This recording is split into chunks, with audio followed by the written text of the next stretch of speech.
A woman everyone believed was dead steps off a stagecoach in a torn wedding dress. Her husband thinks she abandoned him and their baby 4 years ago. The truth? She was kidnapped, locked in an asylum, and married off by force. Now she has 1 week to prove she didn't run, before the men who stole her life come to finish what they started. Stay with me until the very end of this story. You won't believe how it unfolds. And comment below with your city so I can see how far Nora's story travels across the world. The stagecoach rattled into Ashford Hollow just as the November sun began its descent behind the western ridge, painting the prairie sky in shades of amber and blood. The wheels kicked up dust that hung in the cold air like a warning, and the few townspeople on Main Street stopped mid-step, their conversations dying on their lips. Because the woman who stepped down from that coach looked like a ghost. She wore what had once been a wedding gown, ivory silk now torn at the hem, stained with mud and God knew what else. Her dark hair, once carefully pinned, now fell in tangled waves past her shoulders. Her feet were wrapped in strips of cloth that had long since given up being shoes. But it was her eyes that truly stopped hearts. Those green eyes that hadn't seen kindness in 4 years. That had memorized every crack in a ceiling she'd been forced to stare at. That had wept themselves dry and then learned to weep again. Nora Ellington had come home, or rather, Nora Ashford, though she doubted anyone in this town would call her that now. She stood there on the weathered planks of the coach stop, her legs trembling from exhaustion and fear, and the sheer impossible fact that she was finally here. The driver was already hauling luggage down for the other passengers, a merchant and his wife, who were staring at Nora like she'd crawled out of a grave. But Nora had no luggage. She had nothing but the ruined dress on her back and a heart that was beating so hard she thought it might crack her ribs. "Sweet, merciful Jesus," someone whispered. "Is that—" "Can't be." "But it looks like—" "Nora Ashford's been gone 4 years. She ran off. Left her baby and didn't look back." Broke Reed's heart into pieces. The whispers slithered through the small crowd gathering on the street, and Nora felt each word like a lash. She'd known it would be like this. She'd had 4 years to imagine this moment, locked in that room with its barred windows and its smell of carbolic acid and despair. 4 years to know that when she finally escaped, if she escaped, no one would believe her. But she hadn't come back for the town's belief. She'd come back for her son. "Nora?" The voice came from behind her, and Nora's entire body went rigid. She knew that voice. She'd heard it in her dreams every night for 4 years. She'd whispered to it in the dark, pretending he could hear her, pretending he knew she hadn't left him, hadn't abandoned their child, hadn't chosen to vanish the night after their son was born. She turned slowly, afraid that if she moved too fast the moment would shatter and she'd wake up back in that room, back in that nightmare. Reed Ashford stood 10 feet away. He'd changed. 4 years had carved lines into his face that hadn't been there before, lines around his mouth, between his brows. His dark hair was longer, touching his collar. He'd been 26 when she'd last seen him. Now he looked older, harder, like something inside him had calcified into stone. He wore work clothes, denim and a worn leather vest, dusty boots, and his hands were clenched at his sides. But it was his eyes that nearly broke her. Those blue eyes that had once looked at her like she'd hung the moon and stars now looked at her like she was a stranger. Worse than a stranger. An enemy. "Reed," she whispered. Her voice cracked on his name. "What are you doing here?" 4 words, flat, cold, each one a door slamming shut. Nora felt tears burning her eyes, but she refused to let them fall. Not here. Not in front of the entire town. "I came back. 4 years, Reed said, and now there was something dangerous in his voice, something raw. 4 years, Nora, and now you just— What? Decided you missed the place?" "Reed, please. I can explain—" "Explain?" He laughed, but there was no humor in it. "You left the night after Caleb was born. You left a note that said you couldn't do it, couldn't be a mother, couldn't be a wife. You walked out of that house while our son was sleeping and you never looked back." "That's not—" Nora's voice broke. "I didn't write that note. Reed, I didn't. I found it in your handwriting, Nora. It wasn't me. They forged it. They—" She took a step toward him, desperate, and he took a step back. The movement, that instinctive retreat, hurt more than anything else could have. "Reed, please, just listen." "Papa?" The small voice cut through everything else like a knife. Nora's heart stopped. A little boy stood beside Reed. Not beside him, really, but slightly behind him, one small hand clutching Reed's leg. He was 4 years old. 4. The same age as the hole in Nora's chest, the same age as the years she'd lost. Caleb, her son. He had Reed's dark hair and her green eyes, and he was beautiful. He was wearing a child-sized work shirt and little boots, and his face was smudged with dirt like he'd been playing outside, and Nora couldn't breathe. She couldn't breathe because the last time she'd seen him, he'd been hours old, red-faced and squalling in her arms, and she'd kissed his forehead and whispered, "I love you. I love you. I'll keep you safe." And then she'd closed her eyes for just a moment. And when she'd opened them again, she'd been somewhere else. "Who's that, Papa?" Caleb asked, staring at Nora with open curiosity. Reed's jaw tightened.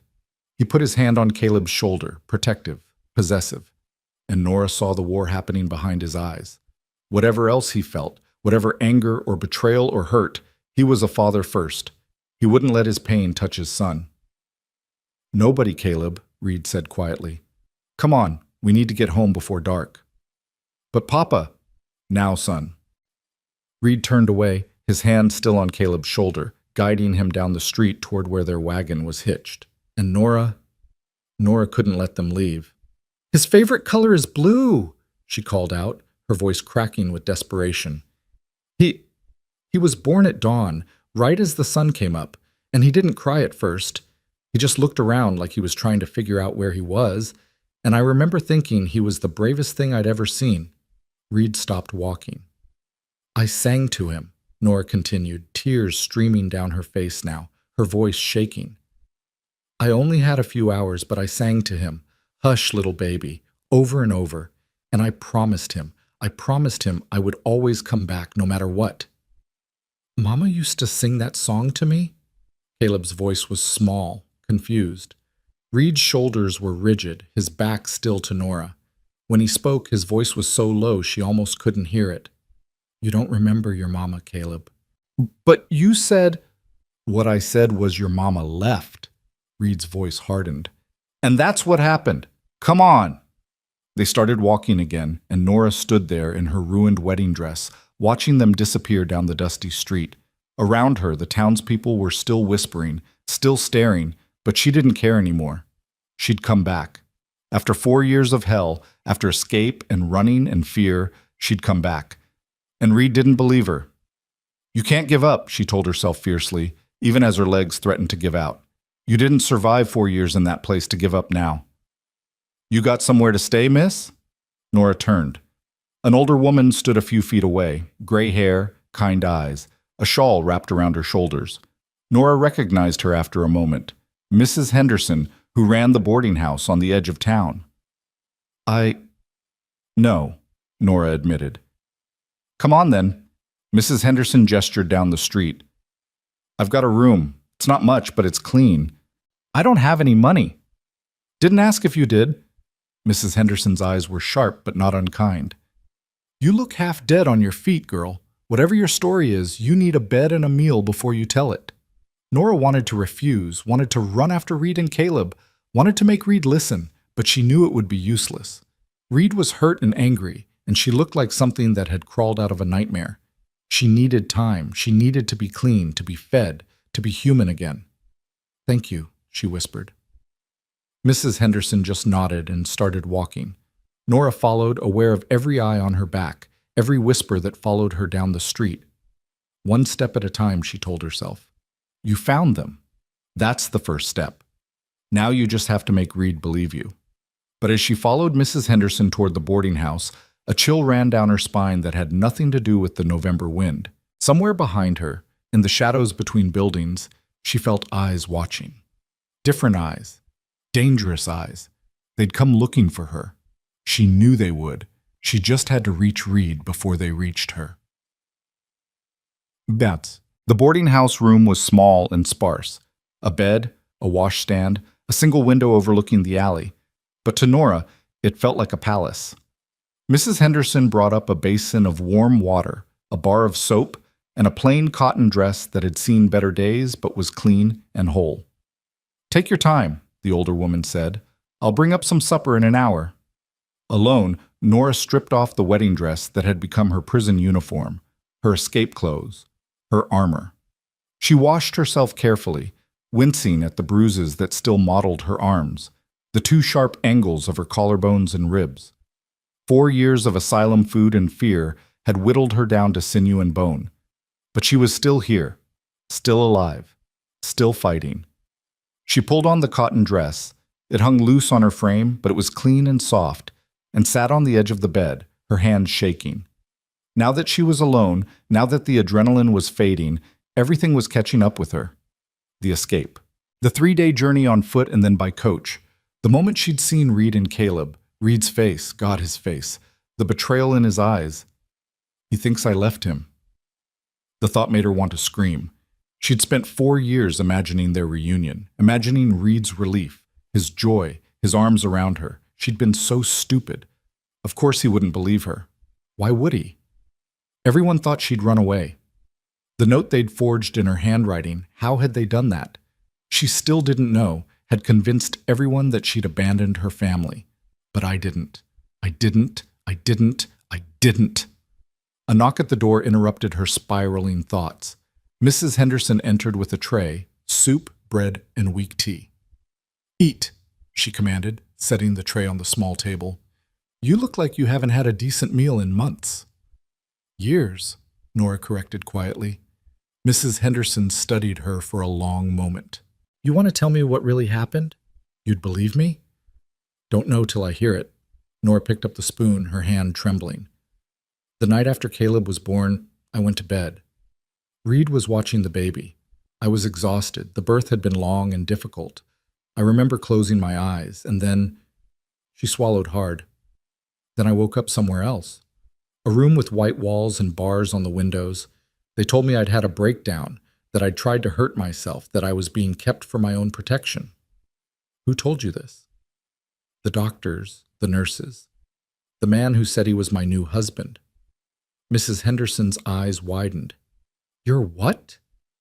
"They married me off, Mrs. Henderson, to a man named Lucian Braddock, a wealthy railroad baron who wanted a wife and didn't care that I already had a husband, a child, a life." Nora's voice broke. My father arranged it.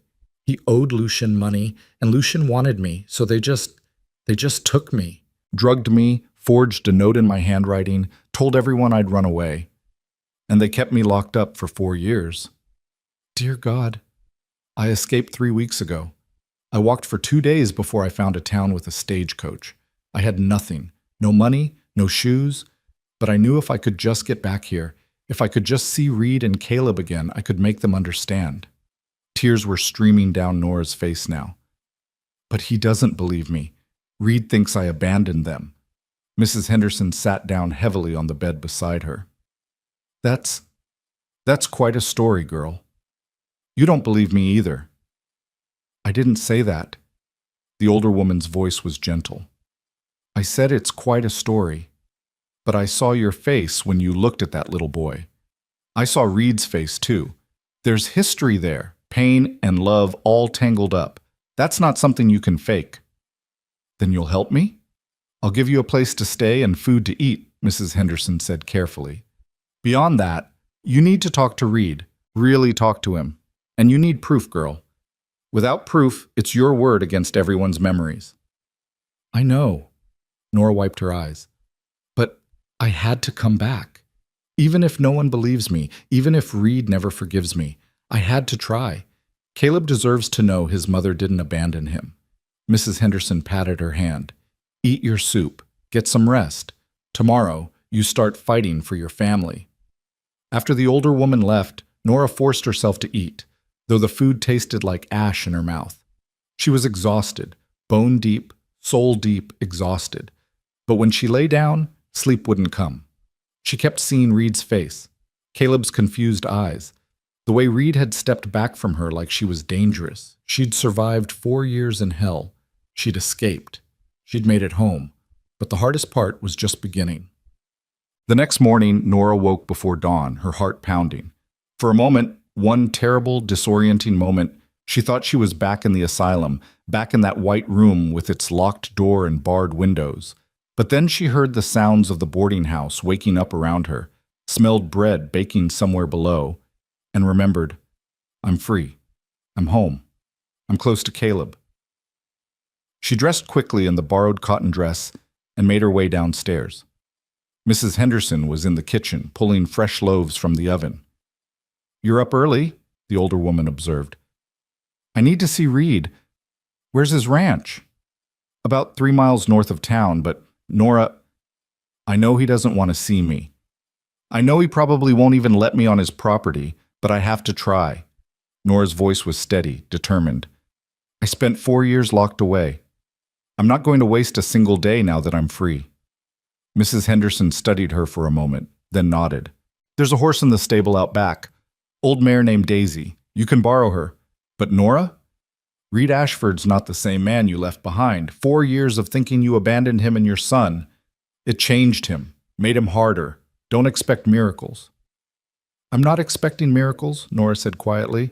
I'm just expecting a chance. The ride north took longer than she'd anticipated. Daisy was indeed old and in no particular hurry, but Nora didn't mind. It gave her time to think, to rehearse what she'd say, to prepare herself for Reed's anger. The Ashford Ranch appeared as the sun crested the horizon, painting the prairie in shades of gold and rose. It was bigger than Nora remembered. More fences, a new barn, additional corrals. Reed had been building something, building a life, without her. She dismounted at the gate, her legs shaking. The house sat at the end of a long dirt drive, a 2-story structure with a wide porch and smoke curling from the chimney. It looked warm, lived in, like a home. Nora had taken 3 steps toward the house when the front door opened and Reed stepped out, a rifle in his hands. That's far enough, he called out. Nora stopped, her hands raised slightly. I'm not here to cause trouble. Then why are you here? Reed descended the porch steps, the rifle held loosely but ready. In the morning light, she could see him more clearly, the exhaustion in his face, the wariness in his eyes. I thought I made myself clear yesterday. You did, but I came back anyway. Nora took a careful breath. Reed, I know you don't believe me. I know what you think happened, but I'm asking you, begging you, to give me a chance to explain. I don't need explanations. I need you to leave. No. Reed's eyes narrowed. No? I didn't come back to make your life difficult, Reed. I came back for my son. For our son. And I'm not leaving until you hear the truth. The truth? The truth is, you walked out. I didn't. The words exploded out of Nora, raw and desperate. I didn't walk out, Reed. They took me. They drugged me, and they took me, and they locked me away, and I have been trying, fighting, to get back to you and Caleb every single day for 4 years. Reed just stared at her, his jaw tight. The night after Caleb was born, I went to bed, Nora continued, her voice shaking. I was so tired. The birth had been hard and I was exhausted, but I was happy. So happy. I remember looking at you holding Caleb and thinking, this is everything I've ever wanted. And then I closed my eyes to rest, and when I woke up, her voice broke. When I woke up, I was in a white room with bars on the windows, and men in suits were telling me I'd had a mental breakdown, that I was dangerous, that I needed to be kept away from my family for everyone's safety. That's insane, Reed said flatly. Yes, it was. It is. But it happened. Nora took a step closer, and Reed tensed, but didn't back away. My father owed money to a man named Lucian Braddock, a railroad baron with more money than God, and a taste for collecting things he shouldn't have. Lucien decided he wanted me for a wife, and my father sold me to him like I was cattle. They forged a note in my handwriting, made everyone believe I'd run away, and they kept me locked in a private asylum for 4 years while Lucien told everyone I was his delicate, troubled wife who needed peace and quiet. Reed's face was unreadable. If that's true, why didn't you escape sooner? Because I tried, Reed. Tears were streaming down Nora's face now. I tried a dozen times, every time they caught me, every time they put me in a worse room, watched me more closely, drugged me more heavily. I almost gave up. I almost let myself disappear into that place. But then I'd remember Caleb, remember his tiny hand wrapped around my finger, remember promising him I'd always come back. And I'd keep fighting. She wiped her eyes angrily. 3 weeks ago, there was a fire in the East Wing.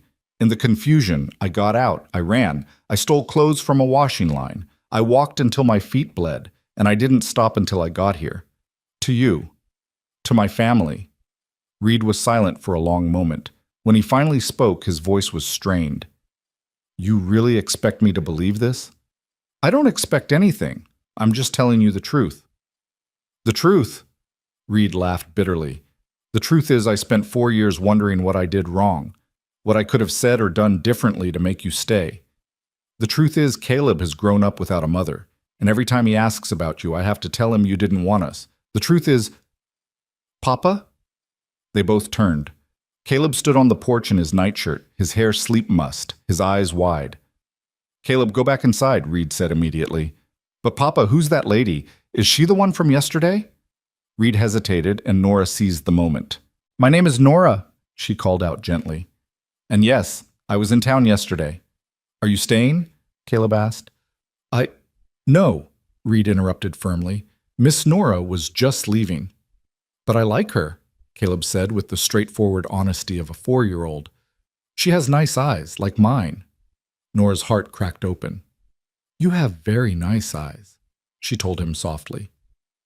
Reed made a frustrated sound and lowered the rifle, leaning it against the porch railing. He ran a hand through his hair, a gesture Nora remembered, a gesture that meant he was struggling with something, and then looked at her with exhausted, wary eyes. 1 week, he said finally. Nora blinked. What? 1 week. You want a chance to prove you're telling the truth? You've got 7 days. Reed's voice was hard. You can stay here at the ranch. There's a spare room in the barn that's been converted for hands, and you can help with the work. But you don't go near Caleb without my say-so. You don't make promises you can't keep. And at the end of 7 days, if I'm not convinced, you leave and you don't come back. Understood? It wasn't trust. It wasn't even belief. But it was a chance. Understood, Nora whispered.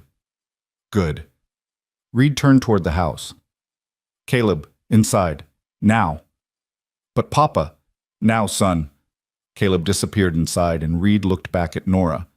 The barn's around back. There's a pump for water and I'll bring food out at mealtimes.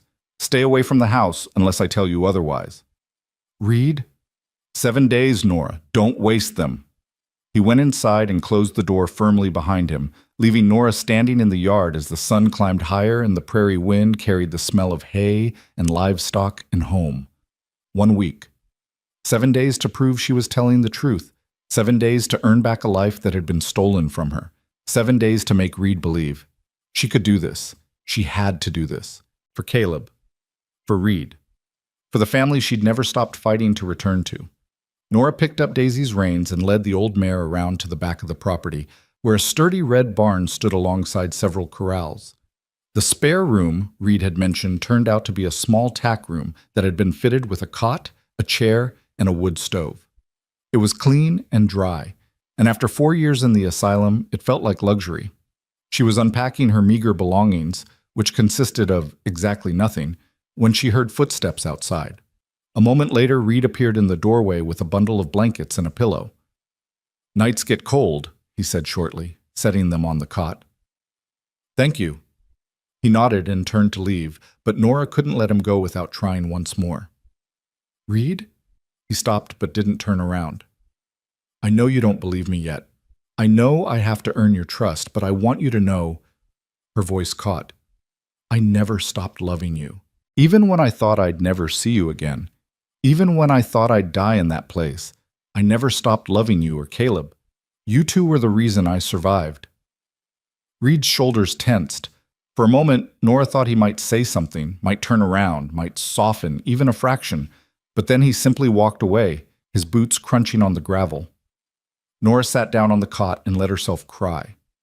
Not desperate tears, not hopeless tears, but tears of release. She was here. After 4 years of hell, she was finally, impossibly here. Close enough to hear Caleb's voice, close enough to see Reed's face, close enough to fight for everything that had been taken from her. 1 week. She'd make every moment count. The first full day at the ranch began before dawn. Nora woke to the sound of roosters and the distant lowing of cattle, and for a moment, just a moment, she felt peace. No locked doors, no bars on windows, no nurses watching her every move. She dressed quickly in the cotton dress Mrs. Henderson had given her, wishing desperately for work clothes, and ventured out into the cool morning air. The ranch was already alive with activity, hands moving between corrals, smoke rising from the main house, the sound of hammering from somewhere near the new barn. Reed was in the main corral working with a young horse that was clearly not interested in being worked with. He saw Nora approaching and his expression hardened, but he didn't send her away. "You know anything about horses?" he asked without preamble. "I used to." "Fine. Go help Jake muck out the stalls. He's in the stable, brown building past the barn." It wasn't a friendly assignment, but it was work. Nora made her way to the stable where she found Jake, a grizzled cowhand in his 50s, already hard at work. "You the woman from town?" he asked, leaning on his pitchfork. "I'm Nora." Jake studied her for a moment, his weathered face unreadable.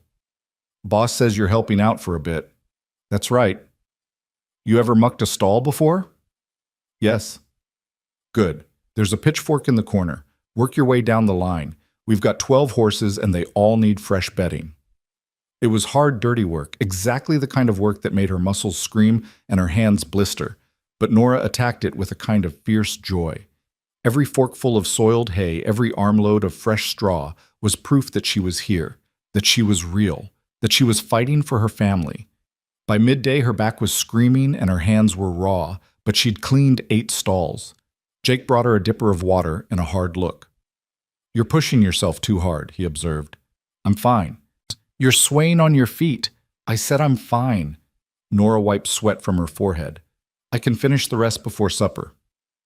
Jake was silent for a moment, then said quietly, "Reed's a good man. Best boss I've ever had. 4 years ago, when you left, it nearly destroyed him. He had a newborn son and a ranch to run and a heart that was broken into pieces. I watched him put himself back together through sheer stubbornness and love for that little boy. So whatever your story is, whatever you're here to prove, you better be damn sure it's the truth. Because if you hurt him again, you'll have more than just Reed to answer to." "I understand," Nora said quietly. "And for what it's worth, I never wanted to hurt him in the first place." Jake nodded slowly. "Finish up here, then go get some food. Boss left a plate for you on the porch." The plate turned out to be simple fare: bread, cheese, and an apple, but Nora ate it like it was a feast. She was sitting on the porch steps, exhausted and filthy, when she heard the sound of childish laughter coming from the field behind the house. She couldn't help herself. She followed the sound. Caleb was in the field with Reed, trying to fly a kite that kept diving into the grass. Reed was patient, showing him how to hold the string, how to read the wind. And Caleb was laughing, pure, joyful, childish laughter. And Nora felt her heart break and mend simultaneously. This is what I missed. 4 years of this. "Did you finish your work?" Reed's voice was sharp, pulling her from her thoughts. He'd spotted her standing at the edge of the field. "Yes," Nora said. I was just—" "Papa, can the lady help us?" Caleb called out, oblivious to the tension. "No, son. Miss Nora has other things to do." "But I'm not good at the kite," Caleb protested. "Maybe she knows how." Reed looked torn, caught between his desire to keep Caleb away from Nora and his son's natural curiosity. Finally, he said stiffly, 5 minutes, that's all." Nora approached carefully, aware of Reed's watchful eyes.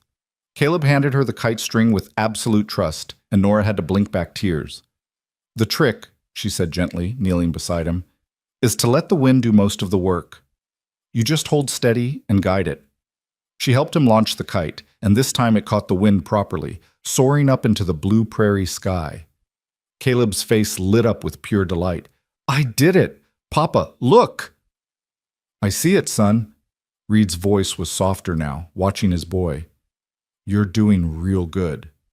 They flew the kite together for the promised 5 minutes. Nora and Caleb side by side, Reed standing a few feet away. It was the closest Nora had been to her son since the night he was born, and she memorized everything. The way his nose crinkled when he smiled, the way his hair fell across his forehead, the way he smelled like soap and sunshine and little boy. When the 5 minutes were up, Reed called Caleb back to the house. But before he left, Caleb turned to Nora with a shy smile. "Thank you for helping me," he said solemnly. "Any time," Nora whispered. That night, lying on the cot in the tack room, Nora allowed herself to hope. It was just a sliver of hope, fragile and tentative, but it was there. Reed had given her a week. Caleb had smiled at her. She was here, she was close, and she was fighting. She just had to keep fighting and hope that a week would be enough. Boy. The days fell into a rhythm. Nora rose before dawn, worked until her body screamed for mercy, and collapsed on the cot after dark. She mucked stalls, mended fences, hauled water, carried hay. Her hands blistered and bled and formed calluses. Her muscles burned and ached and slowly grew stronger. And all the while, she watched. She watched Reed with Caleb, saw the gentle patience, the fierce protectiveness, the love that shone in every interaction. She watched Reed with his ranch hands, saw the fair leadership, the hard work, the respect he'd earned. She watched Reed alone in those rare, quiet moments, saw the exhaustion, the loneliness, the wound that hadn't healed. By the third day, Reed had stopped watching her quite so closely. By the fourth day, he'd given her more responsibilities, helping with the horses, checking the irrigation for the winter wheat, even cooking meals for the ranch hands. And on the fifth day, something shifted. Nora was in the kitchen garden behind the house, pulling weeds from the frost-bitten vegetable beds, when she heard Caleb crying. She was on her feet instantly, following the sound to the side of the house, where Caleb sat on the ground holding his knee. "What happened?" Nora asked, kneeling beside him. "I fell," Caleb sobbed. "And Papa's in town and it hurts." Blood was seeping through his torn trouser leg. Without thinking, Nora scooped him up and carried him into the house, breaking Reed's rule about staying away from the house. But she didn't care. Caleb was hurt. She set him on the kitchen table and gently rolled up his trouser leg. The cut wasn't deep, but it was dirty. She found clean water, cloth, and salve in the cupboard, her hands moving with remembered practice, mother's instinct taking over, and cleaned the wound carefully while Caleb sniffled. "You're very brave," she told him softly. "This must hurt quite a bit." "I'm trying not to cry," Caleb said, his lip trembling. "Papa says big boys don't cry." "Papa's wrong." Nora met his eyes gently. "Everyone cries sometimes, even big boys, even papas. Crying doesn't mean you're weak, it means you're human." "Did you cry when you were away?" Caleb asked with a child's innocent directness. Nora's hand stilled. "Yes, I cried a lot." "Why were you away?" "Because bad people took me somewhere I didn't want to be, and I tried very hard to come back to come home." Caleb was silent for a moment, watching as Nora carefully bandaged his knee. Then he said quietly, "Papa cried sometimes. When I was little. I heard him at night." Nora's eyes burned with tears. "I'm sorry, sweetheart. Are you really my mama?" The question hung in the air between them. Nora looked at this little boy, this perfect, beautiful child, and knew she had to tell him the truth. "Yes," she said softly. "I'm your mama. Why did you leave me?" "I didn't." "Well," Nora's voice broke. "I promise you, Caleb, I didn't leave you. I would never, ever leave you. Bad people took me away, but I fought every single day to come back to you." Caleb studied her with those green eyes, her eyes, and then, devastating in its simplicity, he reached out and took her hand. "I'm glad you came back." Nora pulled him into a hug, careful of his injured knee, and let herself cry. Caleb wrapped his small arms around her neck and held on tight, and Nora thought, This is what I was fighting for. This moment right here." That's how Reed found them when he returned from town. Nora and Caleb wrapped around each other at the kitchen table, both of them crying. "What the hell is going on?" Reed's voice was sharp with alarm. "Papa!" Caleb pulled back from Nora, wiping his eyes. "I fell and hurt my knee, and Miss Nora fixed it." Reed's eyes went from Caleb's bandaged knee to Nora's tear-stained face. You were supposed to stay away from the house. He was hurt, Nora said quietly. And you weren't here. What was I supposed to do? Reed opened his mouth, closed it, opened it again. Finally, he just said, Caleb, go wash up for supper. But Papa. Now, son. After Caleb left, Reed rounded on Nora. You can't do this. Do what? Care for my injured son? He's not... Reed stopped himself. You can't confuse him. He was just starting to accept that you're gone, and now you're back and you're telling him you're his mother. Because I am his mother, Reed. You left him. No, I didn't.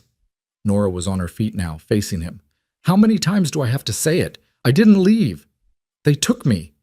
They drugged me, and they took me, and they locked me away, and I spent 4 years in hell trying to get back to you. Then prove it, Reed shouted back. Give me something, anything, that proves what you're saying is true. What do you want from me, Reed? I escaped with nothing. I had no time to grab papers or documents or... Nora stopped, her mind racing.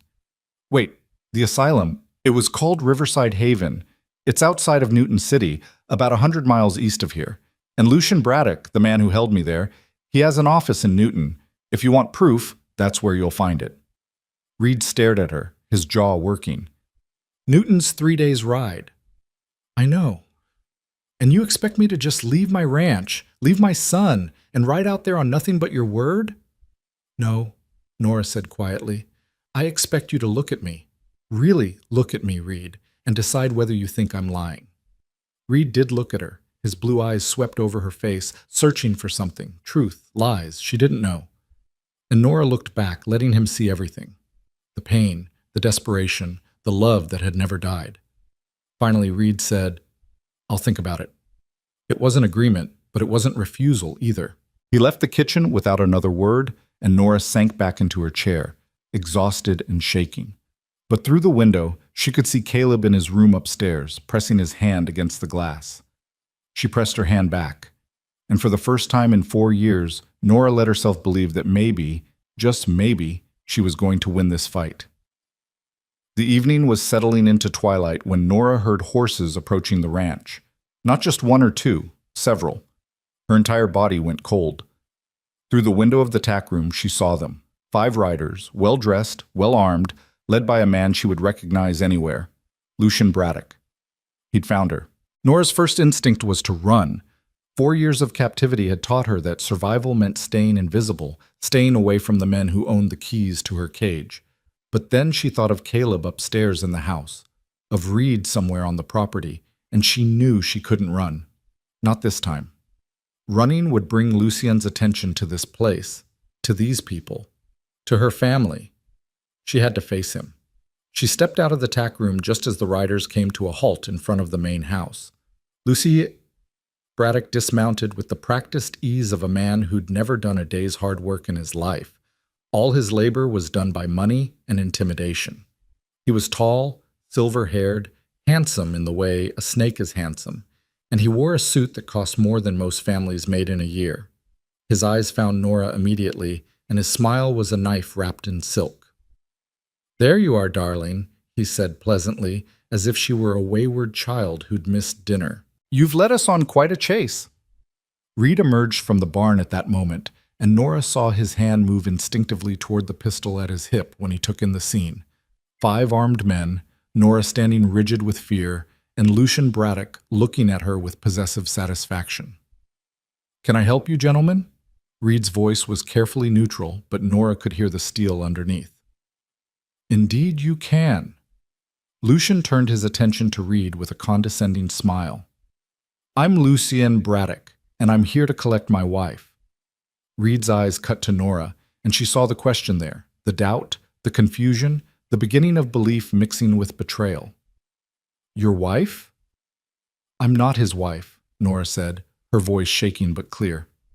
The marriage was forced. It's not legal.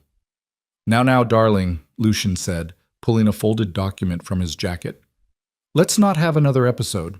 Mr. Ashford, my wife suffers from delusions brought on by nervous hysteria. She's escaped from Riverside Haven, where she's been receiving treatment for the past 4 years. I have all the legal documentation right here. Marriage certificate, commitment papers signed by her father, medical reports from 3 separate doctors. He held out the papers to Reed, who took them slowly, his face unreadable. Nora watched him scan the documents, watched his expression shift from skepticism to confusion to something that looked horribly like resignation, and her heart cracked. "These look legitimate," Reed said quietly. "Of course they're legitimate," Lucian replied smoothly. "I'm a respectable businessman, Mr. Ashford.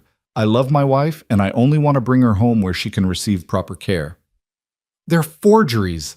Nora's voice rose with desperation. "Reed, you can't believe him.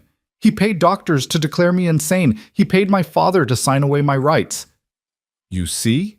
Lucian spread his hands regretfully. "The delusions. It's really quite sad. She's convinced herself of this elaborate fantasy to escape the reality of her condition." "What condition exactly?" Reed asked, his voice still carefully neutral. "Nervous hysteria brought on by the trauma of childbirth," Lucian said, glancing at Nora with false sympathy.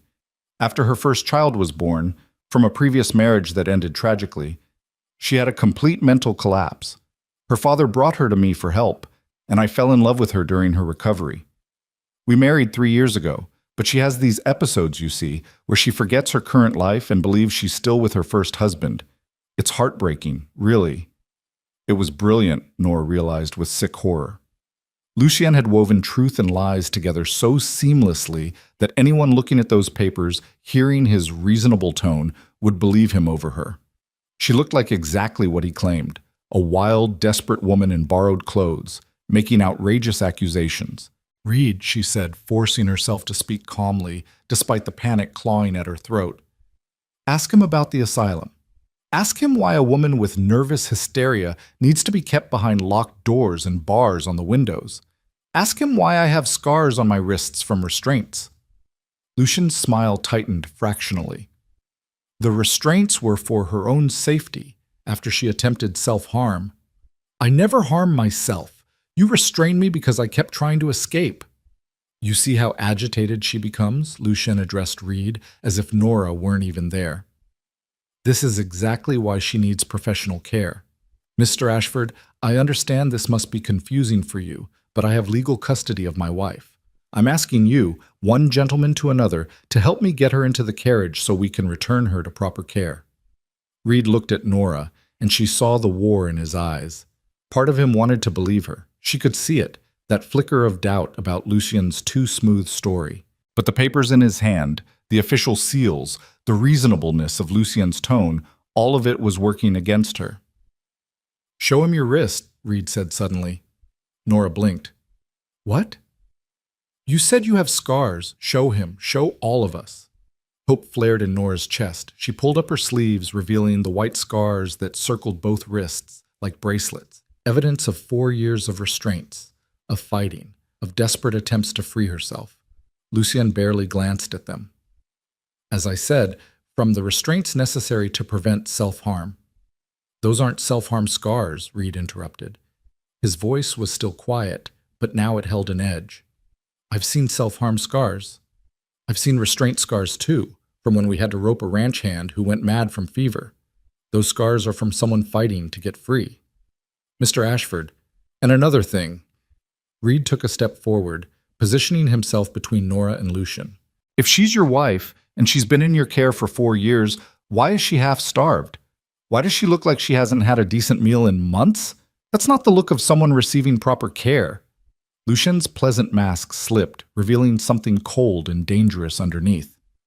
"You're interfering in a legal matter, Mr. Ashford. I strongly suggest—" "I'm not interfering in anything," Reed said flatly. "But I'm not going to let you drag a woman off my property against her will without more than some papers that might be forged and a story that doesn't add up." "The papers are not forged." Lucian's voice hardened. "And I have every legal right." "Then you won't mind waiting while I send word to Judge Crane in town," Reed countered. "He can verify the documents, and if they're legitimate, I'll help you load Mrs. Braddock into your carriage myself. But until then, she stays here." The two men stared at each other, and Nora could see Lucian calculating, weighing his options, deciding whether to push harder or retreat temporarily. Around them, His 4 men had their hands near their weapons, and Nora saw Jake and 2 other ranch hands emerge from the barn, also armed. "You're making a mistake," Lucian said softly. "I have connections, Mr. Ashford, powerful connections. If you harbor my wife against her legal guardian's wishes, I'm not harboring anyone. I'm asking you to wait while the law sorts this out." Reed's voice was calm but immovable. "Unless you have something to hide." For a long moment, no one moved. Then Lucien smiled that terrible, cold smile and remounted his horse. "Very well. I'll return with Judge Crane and the county sheriff, but I want it noted that you're holding my wife here against my explicit wishes and against legal documentation." He looked at Nora, and his eyes promised punishment. "I'll see you soon, darling, and when I do, we'll have a long talk about your behavior." He wheeled his horse around and rode off, his men following. They disappeared down the road in a cloud of dust, and Nora felt her legs give out. She would have fallen if Reed hadn't caught her. "Easy," he said, his arm around her waist. "Easy now." "He's going to come back," Nora whispered, trembling. "He's going to bring the sheriff and the judge. And those papers, Reed, those papers look real because he has enough money to make anything look real. I know." "You believe me?" She looked up at him, hardly daring to hope. Reed was quiet for a moment, his blue eyes searching her face. "I don't know what I believe yet. But those scars on your wrists, the way you looked at him, that was real fear, Nora. And the story he told had holes in it big enough to drive a wagon through. So I'm willing to give you the benefit of the doubt until we can get to the truth. It wasn't trust. Not yet. But it was more than she'd had 5 minutes ago." "Thank you," she breathed. "Don't thank me yet. If those papers are legitimate, they're not. But if they are," Reed continued firmly, "I can't keep you here against the law. You understand that?" "I understand." Nora straightened, pulling away from his supporting arm even though she was still shaking. "But Reed, you have to understand something too. If he takes me back to that place, I will die there. Maybe not right away, but eventually. And I will never ever see Caleb again." Reed's jaw tightened. He looked toward the house where Caleb's face was pressed against the upstairs window, watching everything with wide, frightened eyes. "Go inside," Reed said quietly. "Keep away from the windows. I need to talk to Jake and the other hands. Make sure we're ready if Braddock comes back with trouble." "Reed." "Inside, Nora, please." She went, though every instinct screamed at her to run, to take Daisy and ride as far and as fast as she could before Lucian returned. But she'd spent 4 years running and hiding and fighting, and she was tired. So tired. And more than that, she couldn't leave Caleb. Not now, not when he'd finally started to accept her, to trust her. She found him in the kitchen, sitting at the table with his arms wrapped around himself. "Are you going away again?" he asked in a small voice. Nora knelt in front of him, taking his small hands in hers. "I'm going to try very hard not to." "That man said you're his wife." "He's lying, sweetheart. I'm not his wife. I never wanted to be." "But he has papers. Papa said the papers look real." "Papers can lie too," Nora said gently. "Just like people can. But I want you to know something, Caleb. No matter what happens, no matter where I am, I will always be your mama. Always. And I will always love you more than anything in this world." Caleb's eyes filled with tears. "I don't want you to go." "I don't want to go either." Nora pulled him into a hug, holding him tight. "But sometimes bad things happen to good people, and we have to be brave. Can you be brave with me?" He nodded against her shoulder, and Nora closed her eyes, memorizing the feeling of holding her son, just in case. No, she couldn't think like that. She had to believe that somehow, some way, the truth would come out. Reed came in an hour later, his face grim. "Jake's riding to town to get Judge Crane. He should be back by morning. And if the judge sides with Lucian? Then we deal with that when it happens." Reed pulled out a chair and sat heavily. "Tell me everything about this place. Riverside Haven? What did it look like? How many people worked there? What did they do to you?" So Nora told him. She told him about waking up in that white room, about the nurses who administered drugs to keep her compliant, about the doctors who documented her delusions and episodes. She told him about Lucien's visits, how he'd sit in a chair across from her bed and talk to her like she was a thing he owned, How he'd tell her about the life they'd have together once she recovered. How he'd shown her forged photographs of their wedding and their honeymoon. She told him about the other women in the asylum, women whose families had committed them for being too independent, too difficult, too inconvenient. She told him about the bars on the windows, the locks on the doors, the restraints they used when anyone fought back. And she told him about her escape. There was a fire, she said, her voice distant with memory. In the East Wing, one of the other patients, a woman named Margaret, she'd been saving matches, hiding them in her mattress. She set it ablaze one night, and in the confusion, I ran. The nurses were trying to evacuate patients. The doctors were trying to save their records. And I ran. I stole a dress from a washing line at a house a mile away, stole bread from a baker's cart, and I walked. For 2 days I walked, staying off the roads, hiding when I heard horses. And then I found a town with a stagecoach, and She stopped, her throat tight. I stole money from a church poor box. I'm not proud of it, but I had to get home. Reed was quiet for a long moment. How did they drug you that first night? The night they took you? I don't know. Something in my water, maybe? Or maybe they used chloroform when I was already asleep. All I know is I went to bed in our house, and I woke up in hell. And your father? My father.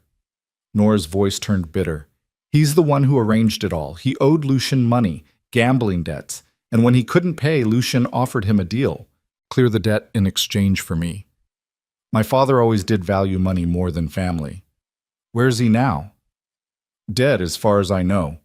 Lucien mentioned it once, said my father had drunk himself to death within a year of selling me. I felt nothing when I heard it. Is that terrible? No, Reed said quietly. It's human. They sat in silence for a while, and then Caleb appeared in the doorway in his nightshirt, rubbing his eyes. Can't sleep, he mumbled.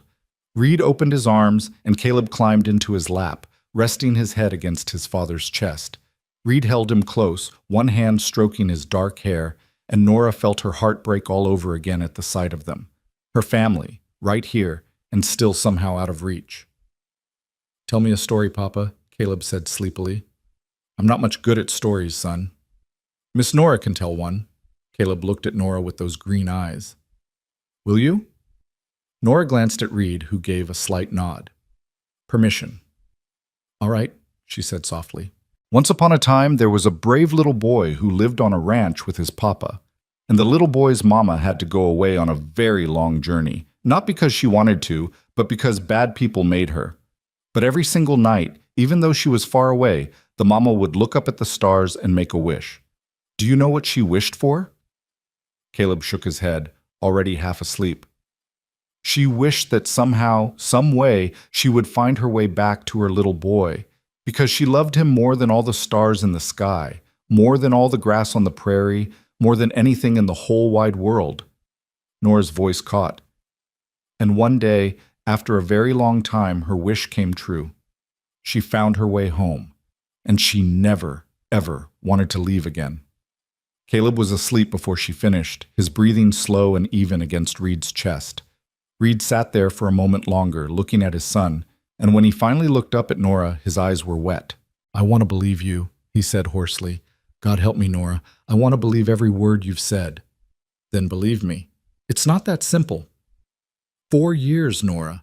4 years of thinking you chose to leave, of explaining to my son why his mama didn't want us.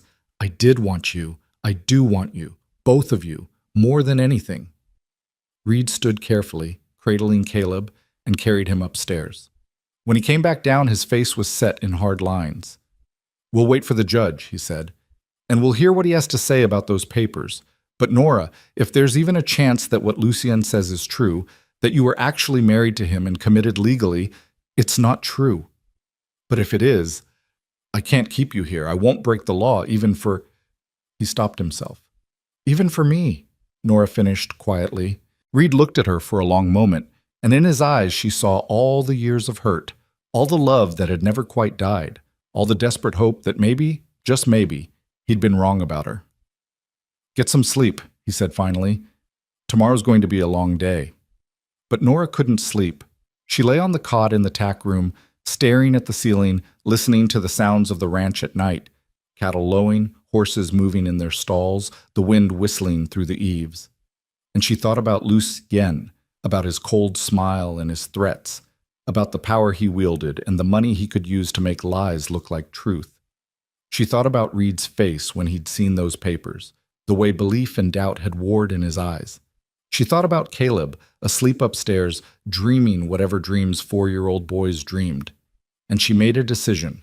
If the judge sided with Lucien, if the law said she had to go back to that place, she wouldn't go quietly. She would fight.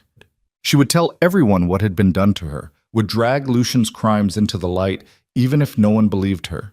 Because Caleb deserved to know his mother hadn't abandoned him. Reed deserved to know she'd never stopped loving him. And she deserved to fight for her freedom, even if she lost. Morning came too soon. Nora woke to the sound of horses and voices. Judge Crane had arrived, along with Jake and 2 other men from town. She dressed quickly and emerged from the tack room to find them all gathered in the yard. Reed, the judge, Jake, and several ranch hands. Judge Elwood Crane was an older man with white hair and sharp eyes, wearing a long coat against the morning chill. He looked at Nora with neither sympathy nor condemnation, just professional assessment. "Mrs. Ashford," he said. "Or should I say Mrs. Braddock?" "My name is Nora Ashford," she said clearly. "I was never legally married to Lucien Braddock. Mr. Braddock has provided documentation that says otherwise." The judge held up the papers Lucien had shown Reed the night before. "Marriage certificate dated 3 years ago. Commitment papers signed by your father. Medical evaluations from 3 separate doctors. All appear to be properly notarized and filed with the appropriate authorities. They're forgeries paid for by Lucien Braddock to cover up kidnapping and false imprisonment."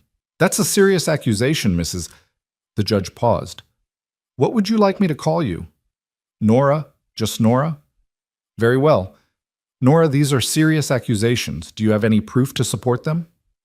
"I have my testimony. I have my scars." She held up her wrists. "I have 4 years of missing life that can be verified if you send someone to Riverside Haven to investigate how that place really operates. And Mr. Braddock has documentation, multiple witnesses, and a reputation as a respected businessman." Judge Crane's tone was neutral but not unkind. "You understand my difficulty here." I understand that money and power can make anything look legitimate," Nora said, "but that doesn't make it true." "Perhaps not, but it does make it legal until proven otherwise." The judge looked at Reed. "Mr. Ashford, what's your involvement in this matter?" "Nora is my wife," Reed said, and Nora's heart stopped. "We were married 5 years ago. She disappeared 4 years ago, the night after our son was born. Until 6 days ago, I believed she'd abandoned us. Now I'm not so sure." "You believe her story about being kidnapped and held against her will?" Reed hesitated and Nora held her breath. Finally he said, "I believe something happened to her, something bad. Whether it's exactly what she claims, I don't know. But I know the woman I married wouldn't have left our son willingly. And I know the Nora standing here now isn't the same as the woman in Braddock's papers. She's half-starved, terrified, and fighting like hell to stay here. That doesn't match up with someone who's been receiving proper care." Judge Crane nodded slowly. "I see." He turned back to Nora. "Here's what I'm prepared to do. I'll send a deputy to Newton City to investigate Riverside Haven and verify Mr. Braddock's claims. I'll also send inquiries to the authorities who supposedly notarized these documents. Until I hear back, which will take at least a week, possibly 2, you'll remain here under Mr. Ashford's supervision. You will not leave the property, you will not attempt to flee, and you will make yourself available for questioning if needed. If you agree to these terms, I'll hold off on any decision until we have more information." "And if she doesn't agree?" Reed asked. "Then I have no choice but to remand her to Mr. Braddock's custody, as he has legal documentation and she has only her word." Nora looked at Reed, who gave her a slight nod. It wasn't perfect, but it was time. Time to prove her story, time to gather evidence, time to expose Lucien's crimes. "I agree," she said. "Good." Judge Crane tucked the papers into his coat. "I'll inform Mr. Braddock of my decision. I imagine he won't be pleased, but the law requires proper investigation of claims this serious. In the meantime, Mr. Ashford, you're responsible for her. If she disappears, she won't. Reed said firmly. After the judge left, Reed turned to Nora.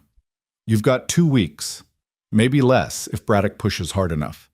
We need to use that time to find real proof, something more than testimony and scars.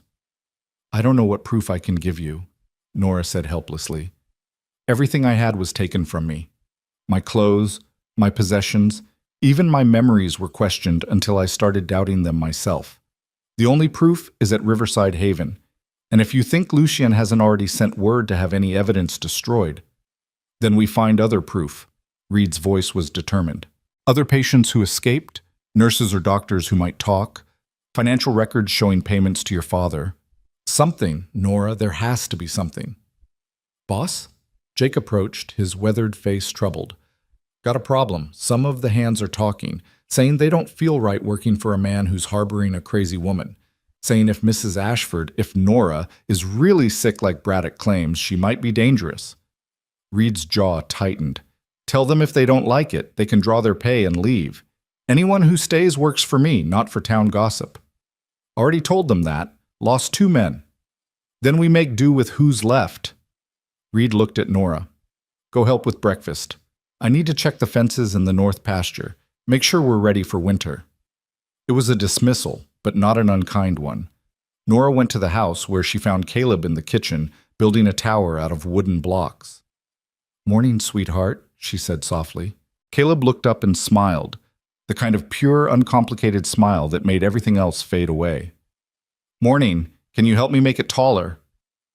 They built towers together for an hour, Caleb chattering about everything and nothing, his favorite horse, the snake he'd seen last week, the story Papa had told him about stars, and Nora soaked in every word, every smile, every moment of being his mother, because she didn't know how many more moments she'd get.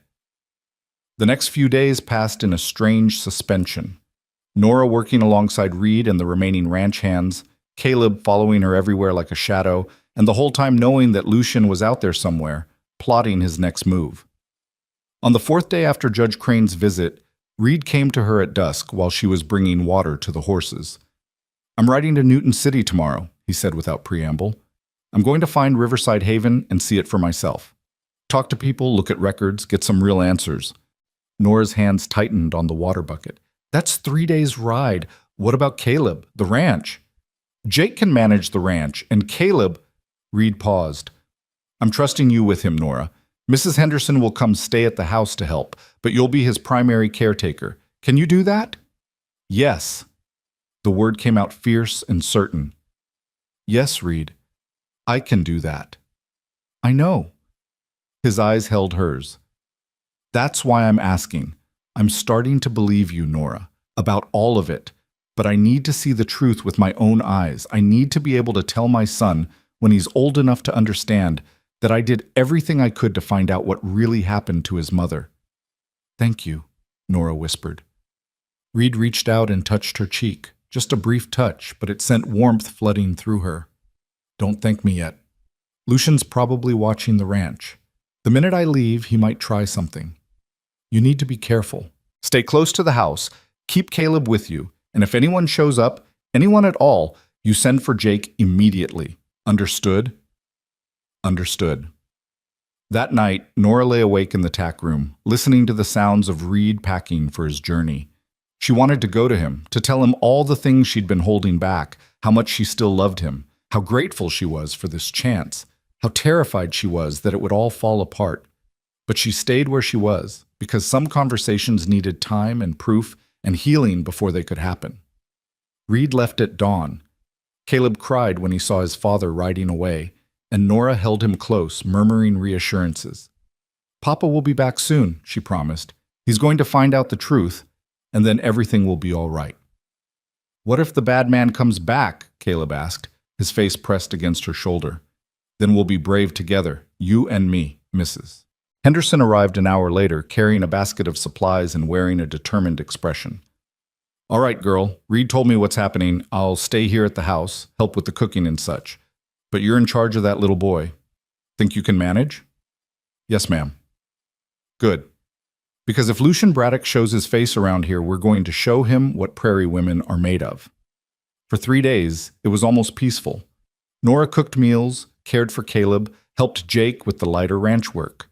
Caleb followed her everywhere, talking constantly, asking questions, and slowly, so slowly, beginning to call her Mama without hesitation.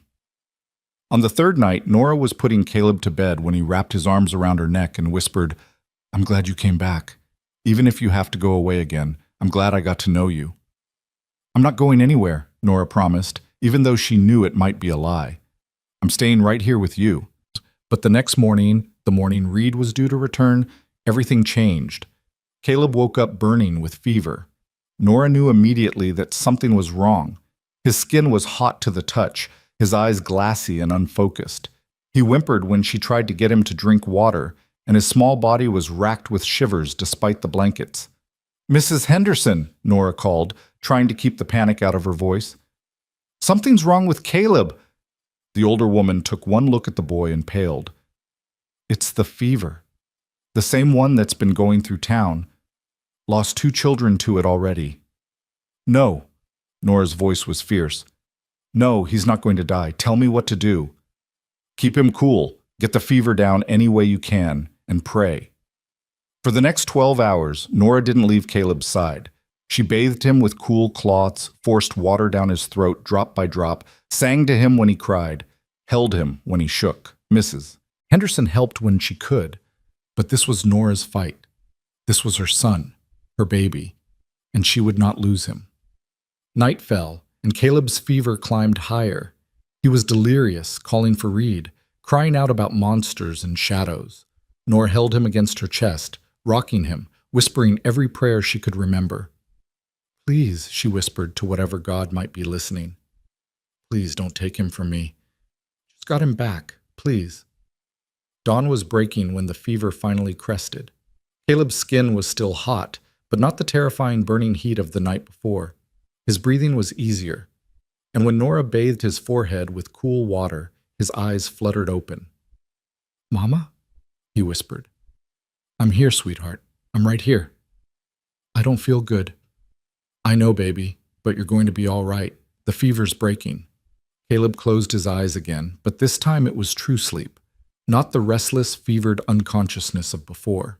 Nora held him, tears streaming down her face, and let herself believe that maybe, just maybe, the worst was over. That's when she heard the horses, multiple riders coming fast.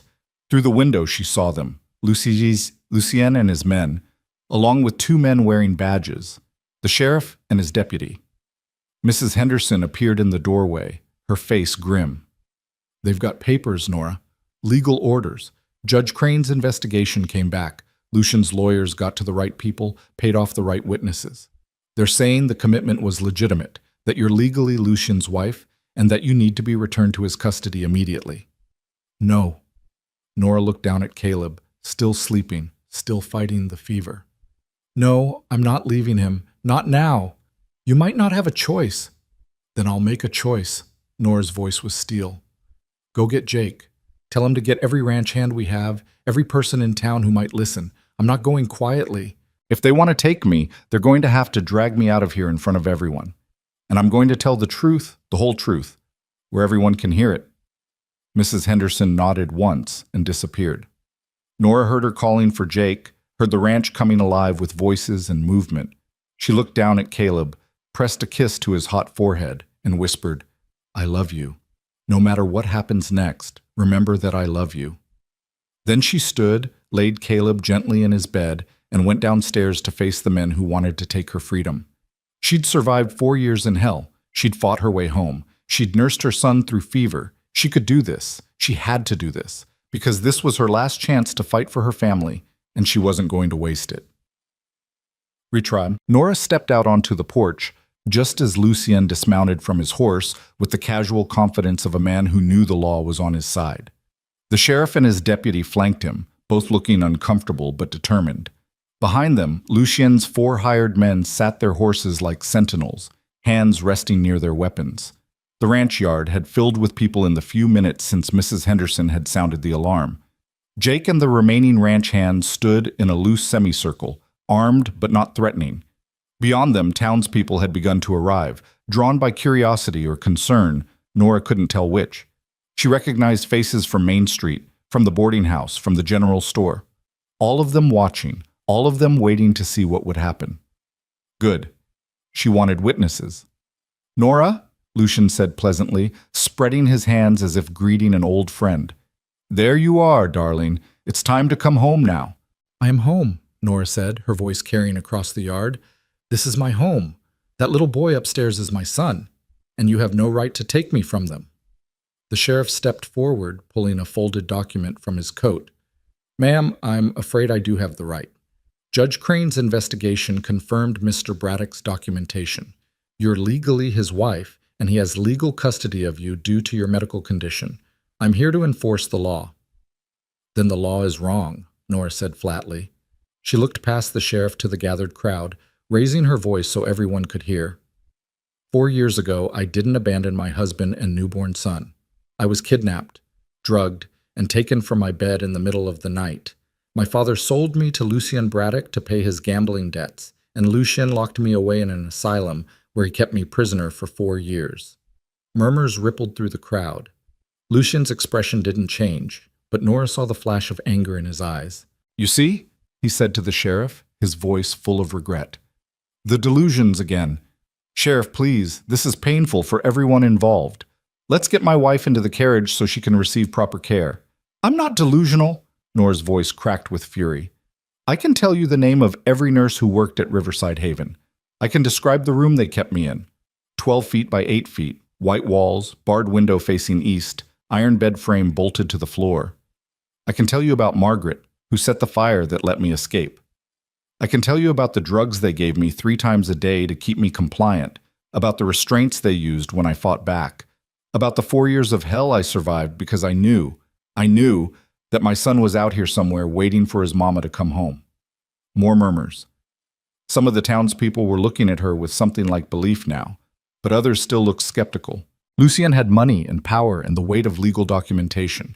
She had nothing but her words. Ma'am, the deputy said quietly, almost apologetically, we have our orders. We need to take you into custody. No, Nora backed up against the door. I'm not leaving. My son is upstairs fighting a fever. He almost died last night.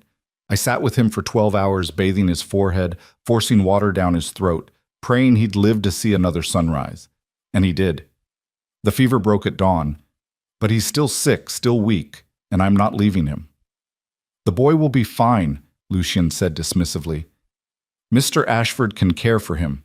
You need to come with us now, Nora. You're only making this harder on everyone. Making it harder? Nora laughed, and there was an edge of hysteria in it.